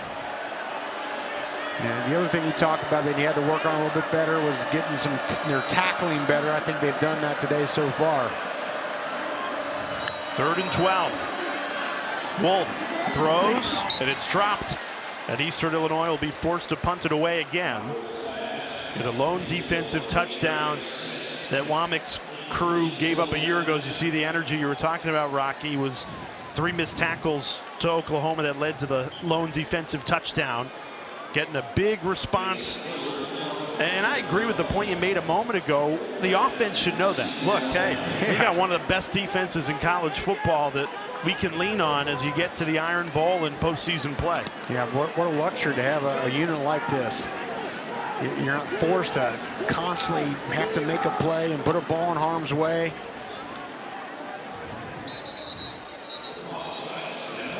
A punt that goes 55 yards. It'll likely be Austin Mack up 35-0 when we come back. All right, so away we went just outside Bryant-Denny Stadium. We figured we'd have a good chance to find someone at the Walk of Champions, and we saw a little kid with a sign in his hands, "My first Bama game." Well, meet Grant Amison, and he's on his shoulders of his dad, Sean. Now, they live in Auburn, but Sean comes from a Bama family. He's raising them right. In fact, he offered Grant's first ever Bama game to be next week's Iron Bowl, but Grant refused, and he said, "Dad, my first Bama game should be at Bryant-Denny Stadium." That is what college football fandom is all about. And how fortunate that amongst all those people we found that and saw the sign, and what a magical experience for that kid. He will never forget his 8th birthday. Happy birthday, Grant. And Sean, you're raising them right. They've had plenty to watch. A 35-0 lead and a new quarterback. 3rd quarterback that has come in, the true freshman Keelan Russell. So only 1 drive for Austin Mack, albeit a touchdown drive. And they love Keelan Russell. Talk about elite traits, the vision, and Ryan Grubb discussed how he sees the field so well for a freshman. I mean, those are the kind of things you can really build on. That sometimes you either got it or you don't, the way he sees the field. Ryan Grubb told us about the Duncanville High School product out of Texas. He reminds him a lot of Michael Penix, who they coached to a national championship game at Washington. Russell steps up, delivers.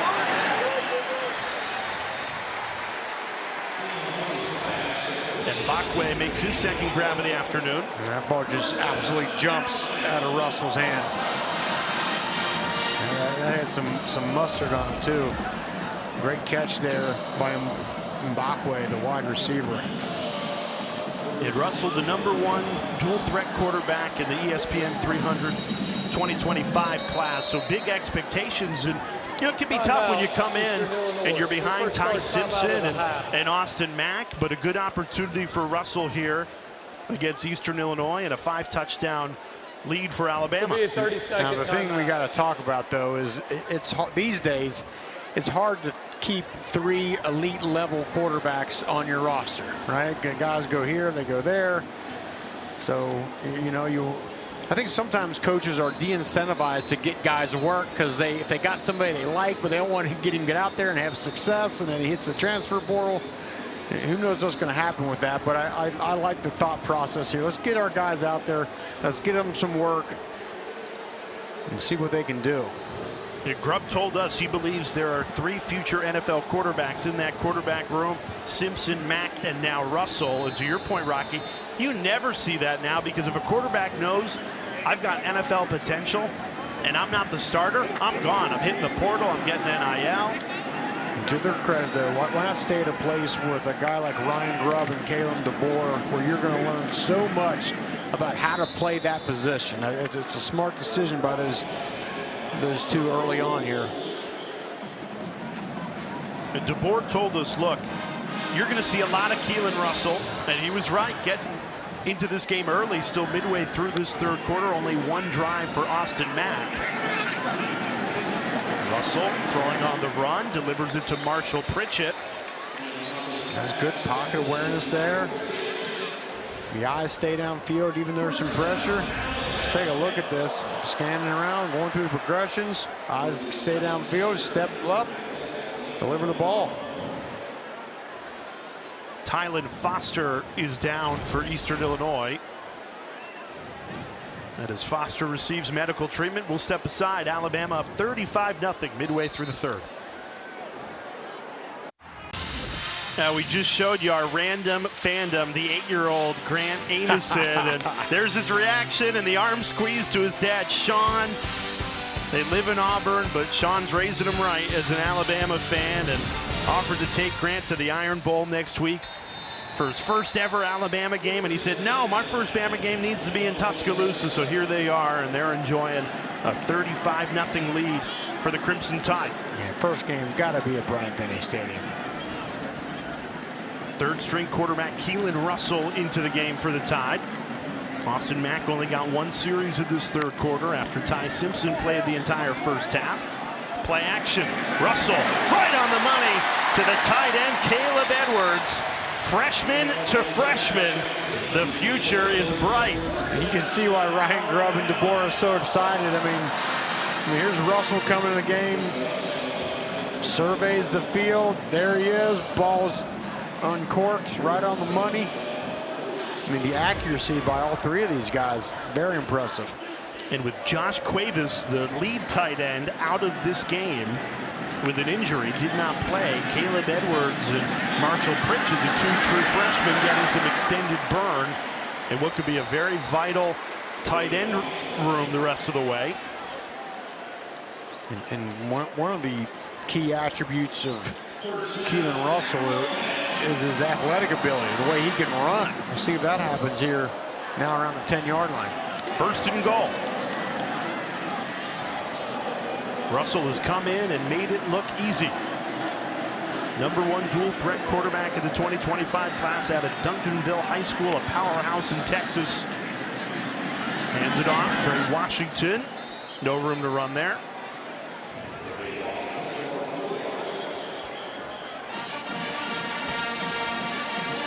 If I'm Ryan Grubb right here, I'm rolling Keelan Russell out here. Let him survey the field, give him a two-way go, use that athletic ability if it's not there. I think this is an area of the field where he can really thrive.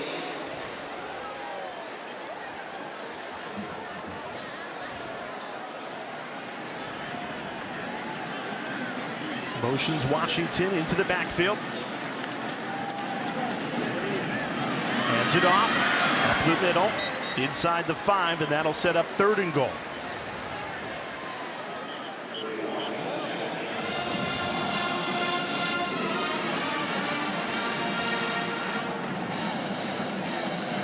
And when your head coach and your offensive coordinator compare you to a guy they coached who went in the first round of the NFL draft and Michael Penix and played for a national championship, pretty good company. Let's see what Russell can do on a 3rd and goal. Hands it off again, and flag comes in. Alton Jefferson made the stop. Holding on the offense, number 77. Now, wouldn't you decline this penalty if you're Eastern Illinois to bring up 4th down, or would you rather back them up even though Alabama gets 2 cracks at it? I think either way they're going to go for it here. But I understand on those 2 plays, if you're Kalen DeBoer, his last 2 plays. Holding on the offense, number 77, that penalty is declined. Yep. Penalty is declined, you were saying, Rocky? Yeah, we know we can run the ball up the middle in a 35-0 game. Let me see what my quarterback can do. Let me roll him out. Let me give him that two-way go and let him work on his game. I just think you use these opportunities to see what your quarterback here can do and what he can't do. Get him some experience. Well, he has an empty set here on a 4th and goal.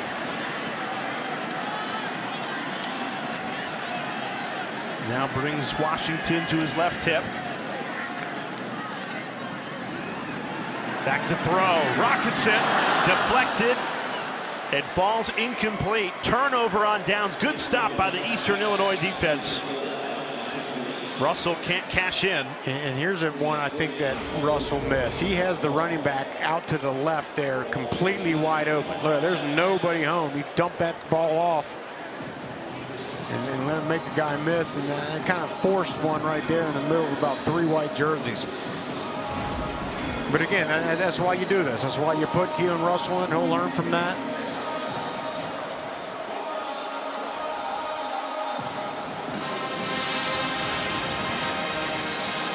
And a nice job by the Eastern Illinois defense, down 5 touchdowns to play with a ton of pride there and get the turnover on downs. And one thing that we haven't mentioned yet is this is the Panthers' final game of the season. You know, the FCS playoffs begin next week. The selection show is tomorrow, so Eastern Illinois' season is over, whereas Alabama moves on to the Iron Bowl and the FBS level as 1 week remaining in the regular season. You were saying, Rocky, they will never forget the day they came to Tuscaloosa and got to play on Nick Saban Field. Yeah, no matter when their football careers end, some will be able to tell their family, tell their kids.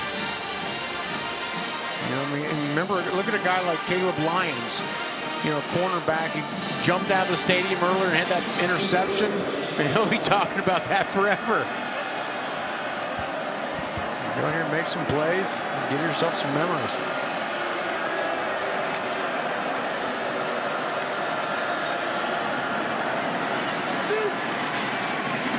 Charles Kellum, who's been the leading rusher not just today, but all season for Eastern Illinois.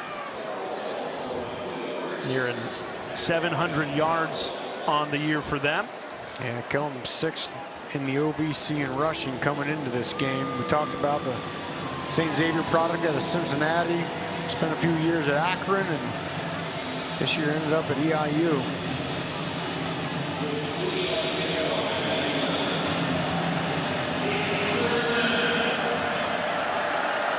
Third and 3. The Alabama defense has been outstanding on 3rd down today. Just 1 for 8.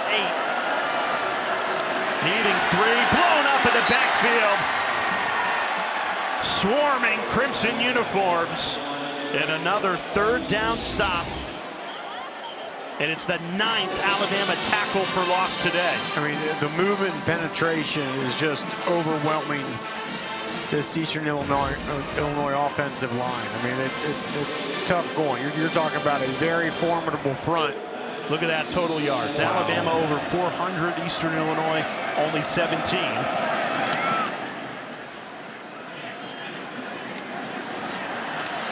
Cole Adams catches it already in Panthers territory. Alabama has lived in Eastern Illinois territory today as we check in down on the field with Tori.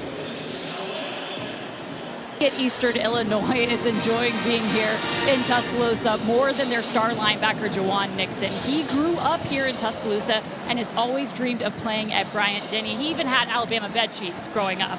He admitted to me this week that this is emotional, getting to play here. This is like a fulfillment of a dream. He's got 20 tickets for fans in the stands. Some of them had to buy their own. Mom, dad, stepdad, cousins, old coaches. And his mom, Tequila, told me that this is surreal for their family, but at the same time, they always knew what kind of kid he was and that he would achieve his dreams.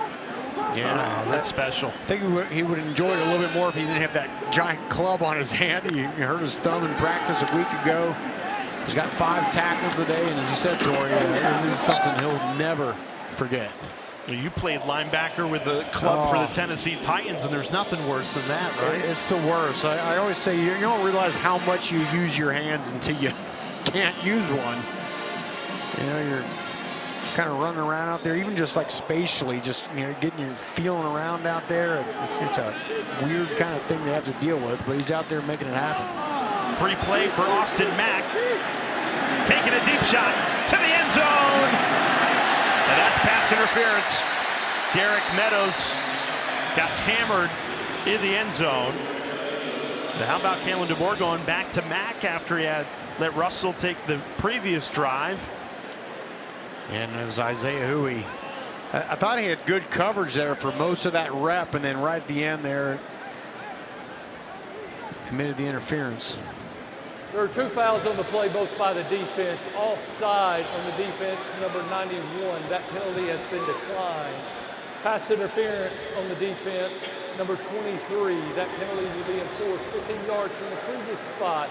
Carries an automatic first down. What do you think of Alabama going back to Mack after putting Russell in for a drive? I like it. Let's get both guys in there this whole half, alternate series, and just kind of see what happens. Give them some valuable experience, and what a great camera shot. And again, nice coverage to the end, but again, you don't get the eyes back to the ball, and then the right arm wraps around the backside, and there comes a penalty.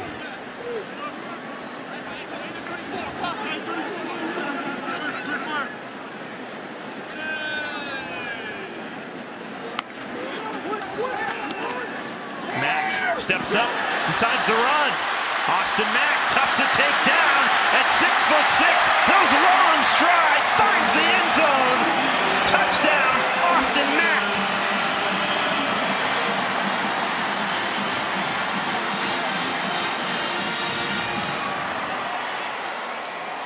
Oh, Austin Mack, the backup quarterback, he makes it look easy and effortless. 40-yard throw on the previous play that was called for pass interference, and then a 20-yard run for an Alabama touchdown. Yeah, I mean, smooth, just how he throws out there. And you mentioned his height and his long legs. It doesn't look like they're moving very fast, but he's just running away from defenders. Great vision there, kicking that thing to the outside.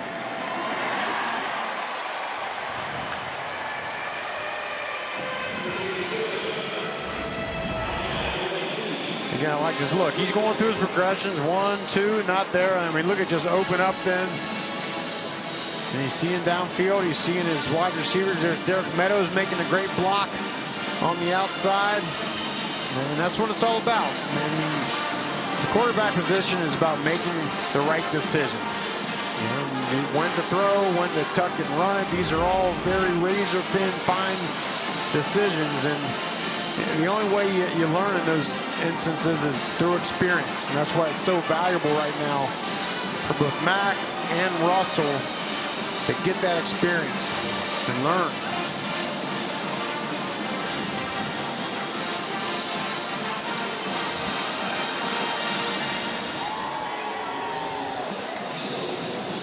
Saturdays in Tuscaloosa, and a 42-0 lead for Alabama, a team that was disappointed to lose at home against a good Oklahoma program.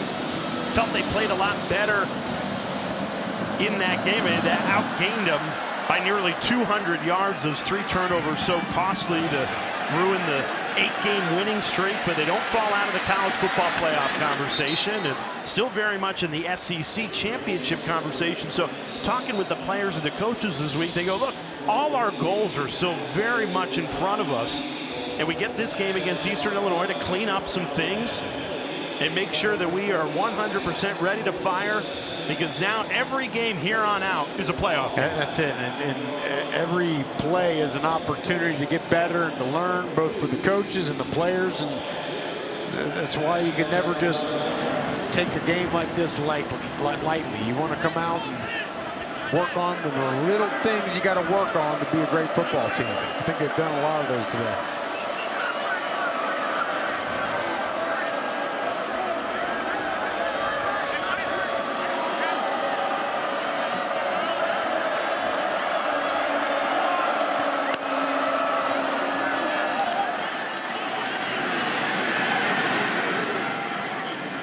Fleming, no room to run there, tried to turn the corner and was denied. Talking SEC championship, you win and get an A&M loss, you're in. You win and get an Ole Miss loss, you're in.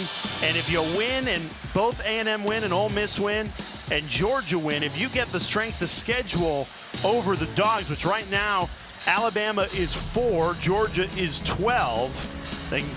Bama's playing, so you got 3 paths there, but it all requires a win against Auburn. I was going to say, what's the consistent word and all that? Win, right? Yes. You win and you control a lot. Everyone's going to be talking about the field goal kicker and the offense, but I'll tell you what, a lot of this winning by Alabama will be determined by this defense. I think one of the best defenses in all of college football. They've proved it again today. Kane Wommack's team pitching a shutout as we head to the fourth quarter. Yeah, this defense you mentioned, Jay, I think they play very well together as a unit. Better than maybe the sum of their parts. They've been great, and that guy's been great too. Austin Mack punched it in for the touchdown. They're tied up big here in Tuscaloosa.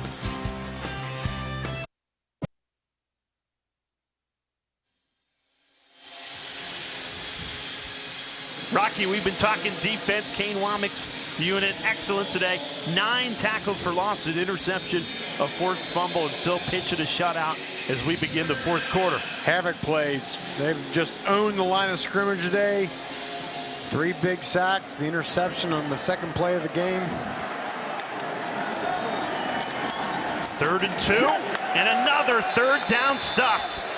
Eastern Illinois converted the first third down that they had, and then Alabama's shut the door 9 consecutive times on 3rd down. Wow. Yeah, Kane Wommack, you can see him fired up. You can't exude that kind of energy if you're up in the box, right? Duke Johnson, look at this. And I think as a coach, he loves seeing some guys that maybe aren't the normal starters out there making plays, and they've coached them and they work hard every day at practice. They don't get an opportunity and come out today and get one and make plays. Nothing a coach loves more. So 3 quarterbacks have played for Alabama today. Ty Simpson had the entire first half to himself, and then they've gone back and forth here between Mack and Russell in the second half. I think both have been fantastic. I mean, making good decisions for the most part. Ball's getting out of the hand, not sitting back there holding it. Yeah. Accuracy. And it looks like we're going to see Keelan Russell here to start this drive. A little competition going on right now between Russell and Mack for who can have the better game. Russell rolling right. You see his running ability here as he turns the corner. He's got a burst, huh? Yeah, he's got that 6th gear, man. He just dropped that thing down. It looked like he was going to get forced out of bounds for no gain. And here it is. Russell's going to get his second drive. Yeah, and then for Russell, I wonder if he'll run the ball a little bit more here, because that's one of his strong suits. Hands it off this time to Kevin Riley. Only gained a yard.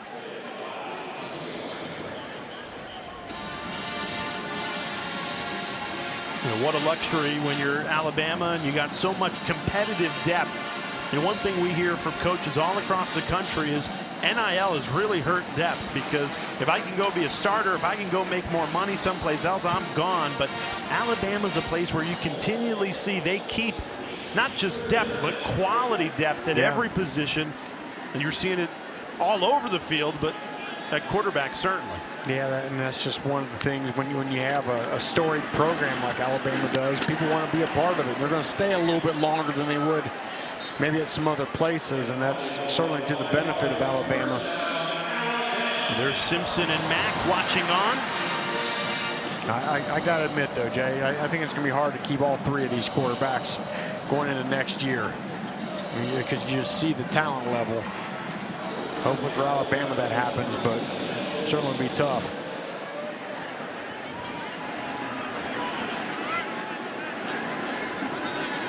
A.K. Deer back into the game in the backfield. He's been a bright spot for Bama today. Russell throws. It's caught by Cole Adams. Yeah, I like right there what Russell did. There was a deeper route that was a little more well covered. Instead of trying to force that thing in there, just takes the easier throw.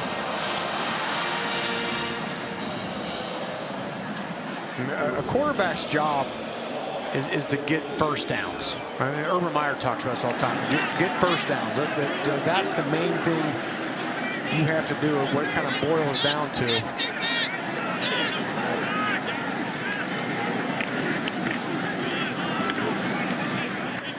Deer rumbling forward.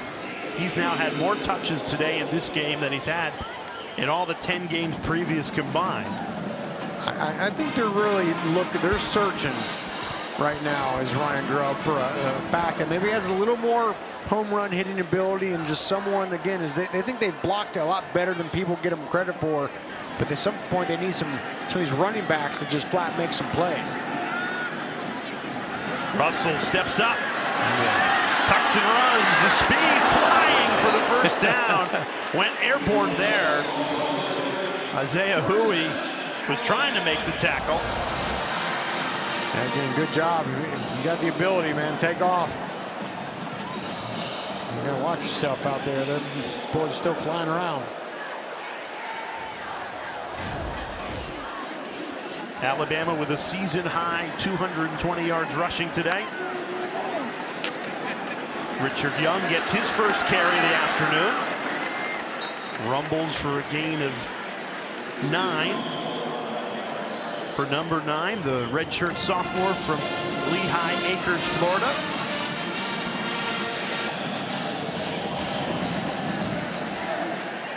One of those games where if you're on the roster, chances are you're on the field today. Luxury of having a 42-0 cushion as a flag flies for a false start. False start on the offense, number 8. That's a 5-yard penalty, and it remains second down. And it's important to do that, Jay. You got guys that they work hard every single day in practice and don't see the field much. I think this is a great game to reward those guys. And also give them an opportunity to go out there and see what they can do. Maybe they'll turn some heads.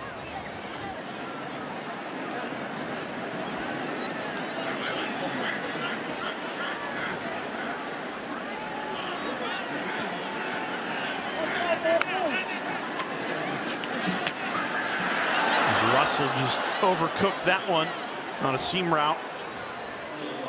And ball sailed a little bit on him. Alabama came into this game with 3 injuries to starters. Top wide receiver Jeremy Bernard, starting center Parker Brailsford, to the tight end Josh Cuevas. So you knew coming in already you got to reshuffle your starters, and that changes your depth chart. And now you've even gone to the 3rd string. But you're right, Rocky. You never know. If somebody makes a big play, it gives you something to think about. Is that a player that we could use going into the Iron Bowl and postseason play? Russell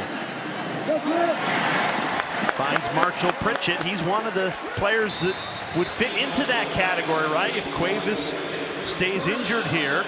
Pritchett's had 3 catches today. One of the top tight end prospects in the freshman class. Yeah, speaking of, this is freshman to freshman, right? Nice job getting that ball out there to Pritchett. Again, I mean, you got to love how much Alabama is not afraid to play freshmen.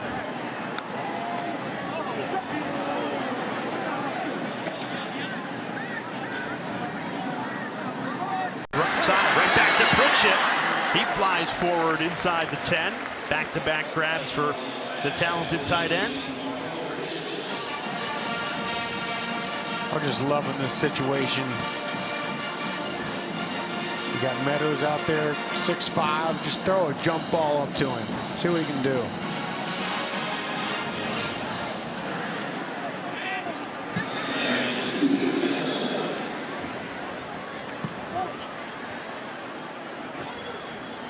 Yeah, they're going to put Meadows down at the bottom of your screen now. And they run it right up the middle.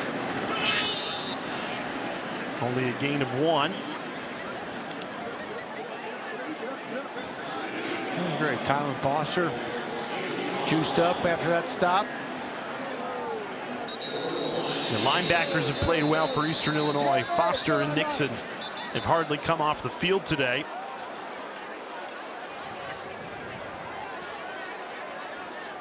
Joseph Ionata down for Alabama. We'll step aside. Not going to be busy as we get into college football playoff season. Plenty of bowl games over the holidays. Lots of football still left here in the middle of November. Alabama goes back to Richard Young. Picks up the first down. Nice tackle there by Juwan Nixon, who we talked about, the Tuscaloosa native. Baker Hickman comes in at center with Joseph Ionata out injured. First and goal. Right back to Young. This time he's in. 13th play of the longest drive of the afternoon for Alabama results in a touchdown. I mean, very similar to what we've seen for many of these touchdowns today. Just, you know, hat on a hat, body on a body, pushing them back. Well, this is the second time since 1996 where Alabama has had 7 rushing touchdowns in a single game.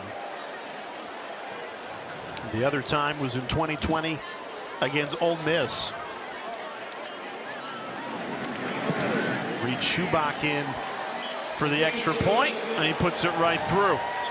So 7 touchdowns all on the ground for Alabama. The Tide up 49-0. The holidays. All right, Alabama up 49-0 in the fourth quarter. We can look ahead to the Iron Bowl, which is at Auburn. The last 4 meetings at Jordan-Hare, they've all been classics. 2017, Auburn knocks off #1 Bama. Then in 2019, Bo Nix, 48-45. Tigers win at a shootout. Alabama wins a thriller in 4 overtimes in 2021, and then 2023 might be the best of them all. Alabama on that 4th and 31, Isaiah Bond, the hero, to win it 27-24. So that last win for Auburn against Alabama, 2019, that's 2,184 days ago. And the Tigers would love nothing more than to ruin Alabama's season and chances at a SEC championship and a college football playoff, to play spoiler in a year where they've had their head coach fired. Yeah, and as we've talked about all game here, Jay, lots of scenarios, and Alabama is still alive to get into college football or the SEC championship. There it is, 72% with a win. They lose that game, Jay. 0. But the common denominator is win, right? If they win, it's going to take care of it. So they're going to be in the college football playoff, which is the goal. And we just showed you those. If those last 4 meetings at Auburn are any indication, it is going to be another classic. And the one thing that Alabama's got going for them is they have just dominated the rivalry as of late. And nobody on that field for Auburn has been part of a win. And that's pre-COVID. Bo Nix is the quarterback in 2019. You win 5 straight Iron Bowls. It's pretty good, as Kalen DeBoer is all smiles. And again, Alabama just has so much more to play for. Obviously, you always want to beat your rival, but we've showed you throughout the game today, if Alabama wins that, likely playing for an SEC championship in the college football playoff. Flag flies.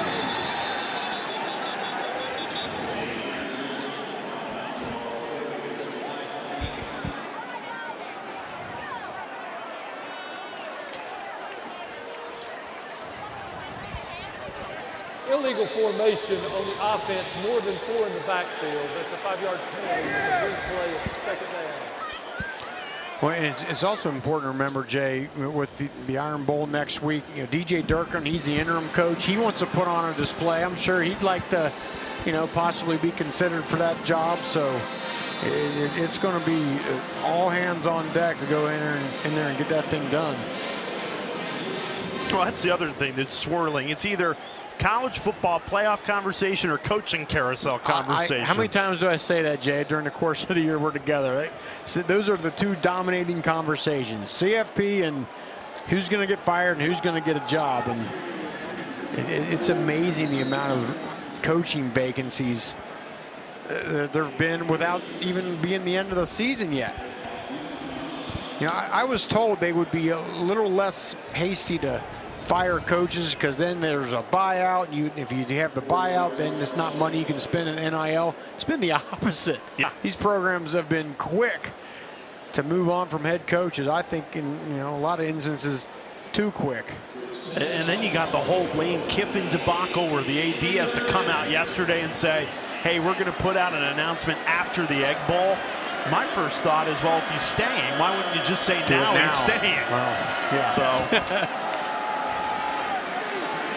but try and stay off the message boards, everybody. Good luck. Good luck. They can be a lot of fun. Even I was finding myself down the rabbit hole yesterday. Yeah.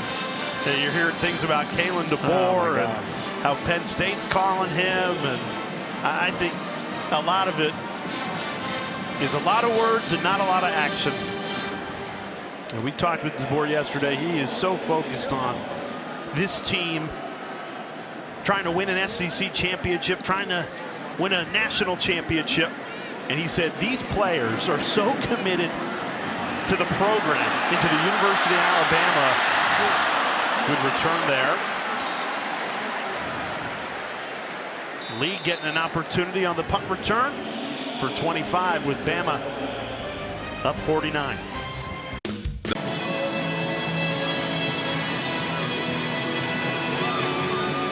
Even up 49-0. Great atmosphere here at Bryant-Denny Stadium. Tuscaloosa on a Saturday always delivers. Rocky Moyman, Jay Alter with you. Is this the final home game here at Saban Field, or will they have one more in the college football playoff? That'll be the conversation to unfold in the next couple of weeks. Well, they have not put a foot wrong today. Austin Mack back out there with the 2s and the 3s on offense. Nearly 500 total yards of offense, and the defense has only allowed 23. And Rocky, you said before the kick, today was all about cleaning up some things that you didn't do against Oklahoma. There's a rare penalty. Haven't seen many of those against Alabama today, only 4, including that one. I mean, the first thing we talked about is running the ball, right? Cleaning that up, and I think they've done that. 237 rush yards. Season high. Yeah, 7 rushing touchdowns.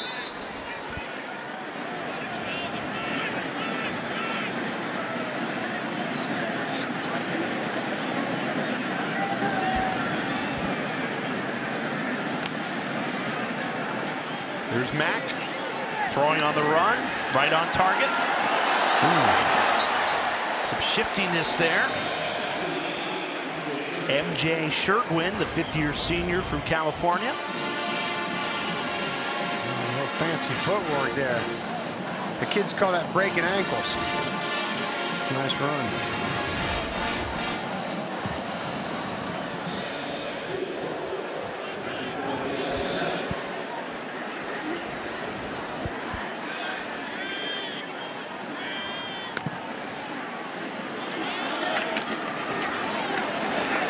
Washington, flag flies in.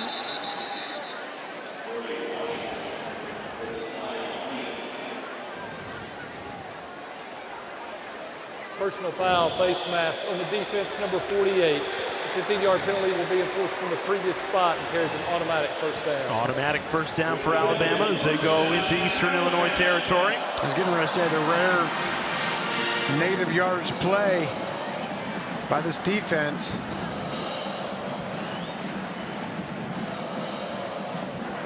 Cade Carruth coming in, middle of the drive.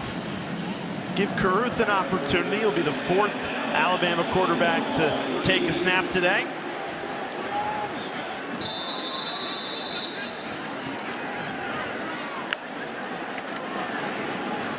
But one of the goals of a game like this is play as many players as you can at all positions. And Carruth, they call his own number. 8 of 10. And you know Carruth on that read option there, he was keeping that thing 100%. He got an opportunity, he's gonna run it. Comes in for one play.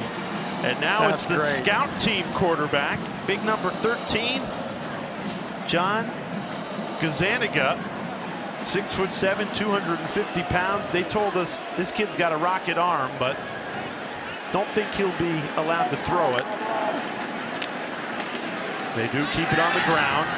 Gazaniga, Kalen DeBoer said, sometimes he lights up the Alabama ones and he looks over and to the defensive coordinator, Kane Womack, and goes, hey, how did that happen? He goes, look, the quarterback we're playing, never throw he that. doesn't have as good an arm as Big John. That's it. I mean, and great work for the Alabama defense, certainly. A guy like that on the scout team that can fling it around like he does. It comes from California. His high school coach was Carson Palmer. Pretty good tutelage there. Let him throw one here. Come on. Let him take a shot. Well, you know the #1 defense is watching, thinking, yeah, finally he's not doing it against us. And DeBoer said he's been an outstanding scout team quarterback this season. And he says if he gets into the game, which now he is, that's a good thing for us because that means we're up big. Right. Gazzaniga breaking the huddle ahead of the 2-minute timeout here.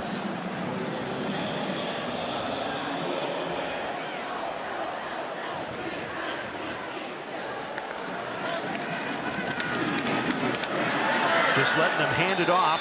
A.K. Deer continues to pile up the carries, gain of 6 there. And that brings us to the 2-minute timeout. They're going to try to get a snap off here. Come on, let him throw one. Can't get it off in time. 2 minutes left as Alabama, 2-minute Kalen timeout. DeBoer headed to 9-2.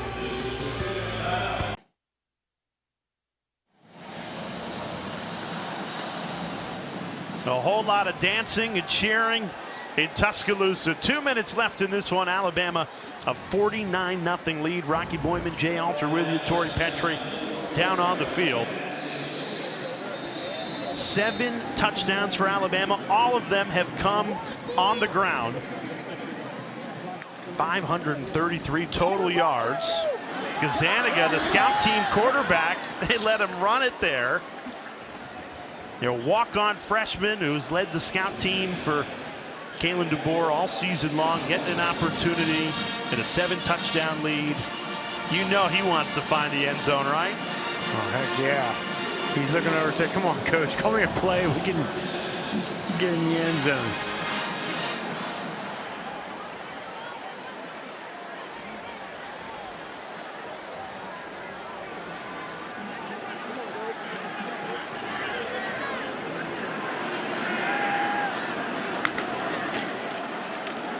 Hands it off to A.K.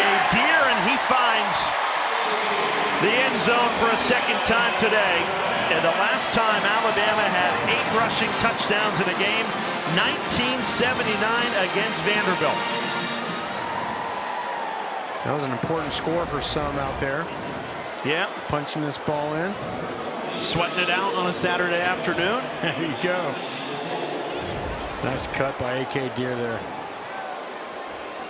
We were told A.K. Deer was the one to watch today out of the backfield.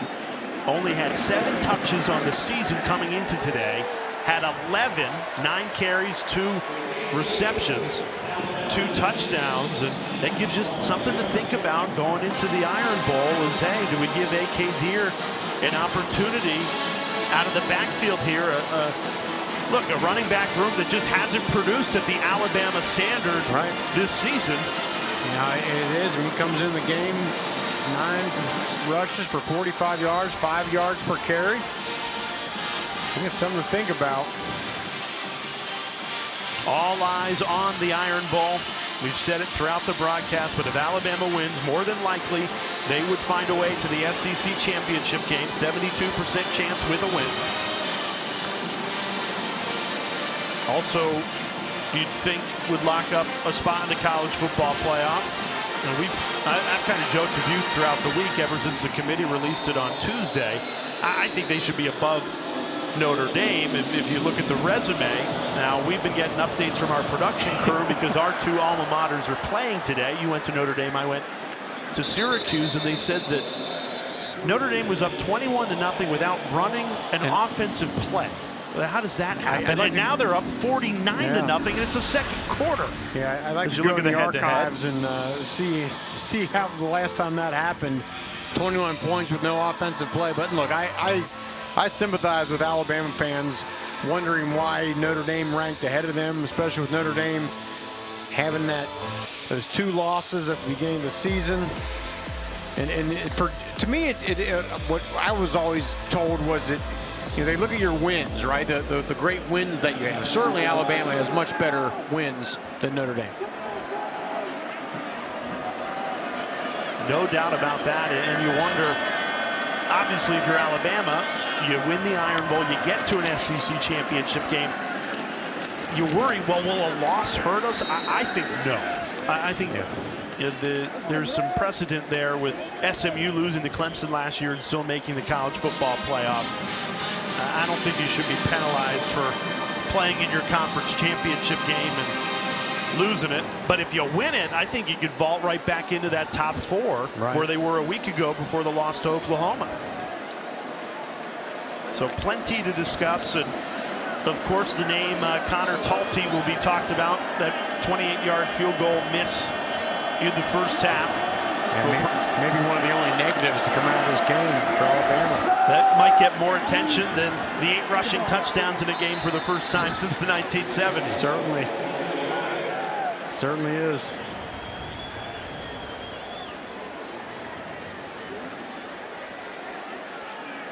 Well, that'll finish it here in Tuscaloosa. 56-0 win for Alabama. Nice bounce back. Kalen DeBoer saying you can learn a lot from a loss. We certainly did when we lost the first game of the season to Florida State. Rattled off 8 straight wins before that loss to Oklahoma. They're hoping this win can launch into another win streak that'll result in some trophies come the end of the season. Shutout complete. And the 14th time in program history an Alabama defense has held their opponent under 60 total yards. And let's hear from the Alabama head coach, Kalen DeBoer, with Tori Petra. Coach, your staff told us heading into this one there were 3 big priorities today. You wanted to get your run game going, play clean on special teams, and assess how you did in those 3 areas. Yeah, I think, you know, these games push all those things at the highest level, but I'm proud of the way the guys prepared, and that's what I care about the most throughout the week. And a lot of opportunities for a lot of guys to go out here and play and perform. A lot of your young guys got an opportunity to get in there today. What did you learn about your depth today? Well, I'm go in there, and you know, those guys at the end of the game, man, they're the program guys. They're the guys that help make our culture what it is, and so, you know, everyone's excited that they get a chance to go out there and do their thing. You turn the page today to the Iron Bowl. How important is it to win out in the rest of your regular season? Yeah, no question. This is what it comes down to, week 12, and the game itself, what we get to play for. Guys are going to be fired up. I know we'll have a great week. Thank you, Coach. Thank you. Kalen DeBoer told us all week in practice he got the response he was looking for after that loss, and now they put it together, and you see the response on a Saturday, hoping to carry that in to the Iron Bowl as we go back to Tori, who's standing by with Tim Keenan. Tim, your defensive coordinator challenged you guys to pitch a shutout today, and you did. As a leader on this defense, what impressed you most about your defensive effort? A shutout is always great. It shows what can happen once you execute, do your job, and go out there and have fun with your brothers. So again, getting that goose egg is definitely big for us. You head into the Iron Bowl now after this one. Time to think about that last game of the regular season. As somebody who's experienced plenty of Iron Bowls, what is it like preparing for Iron Bowl week? I'm gonna enjoy this win right now. I'll worry about the Iron Bowl next week, but right now, that 24-hour rule, enjoy this goose egg with my guys, especially what might be the last game at Bryant-Denny Stadium and the senior day, so I'm just enjoy the day. Well, congratulations. And thank you.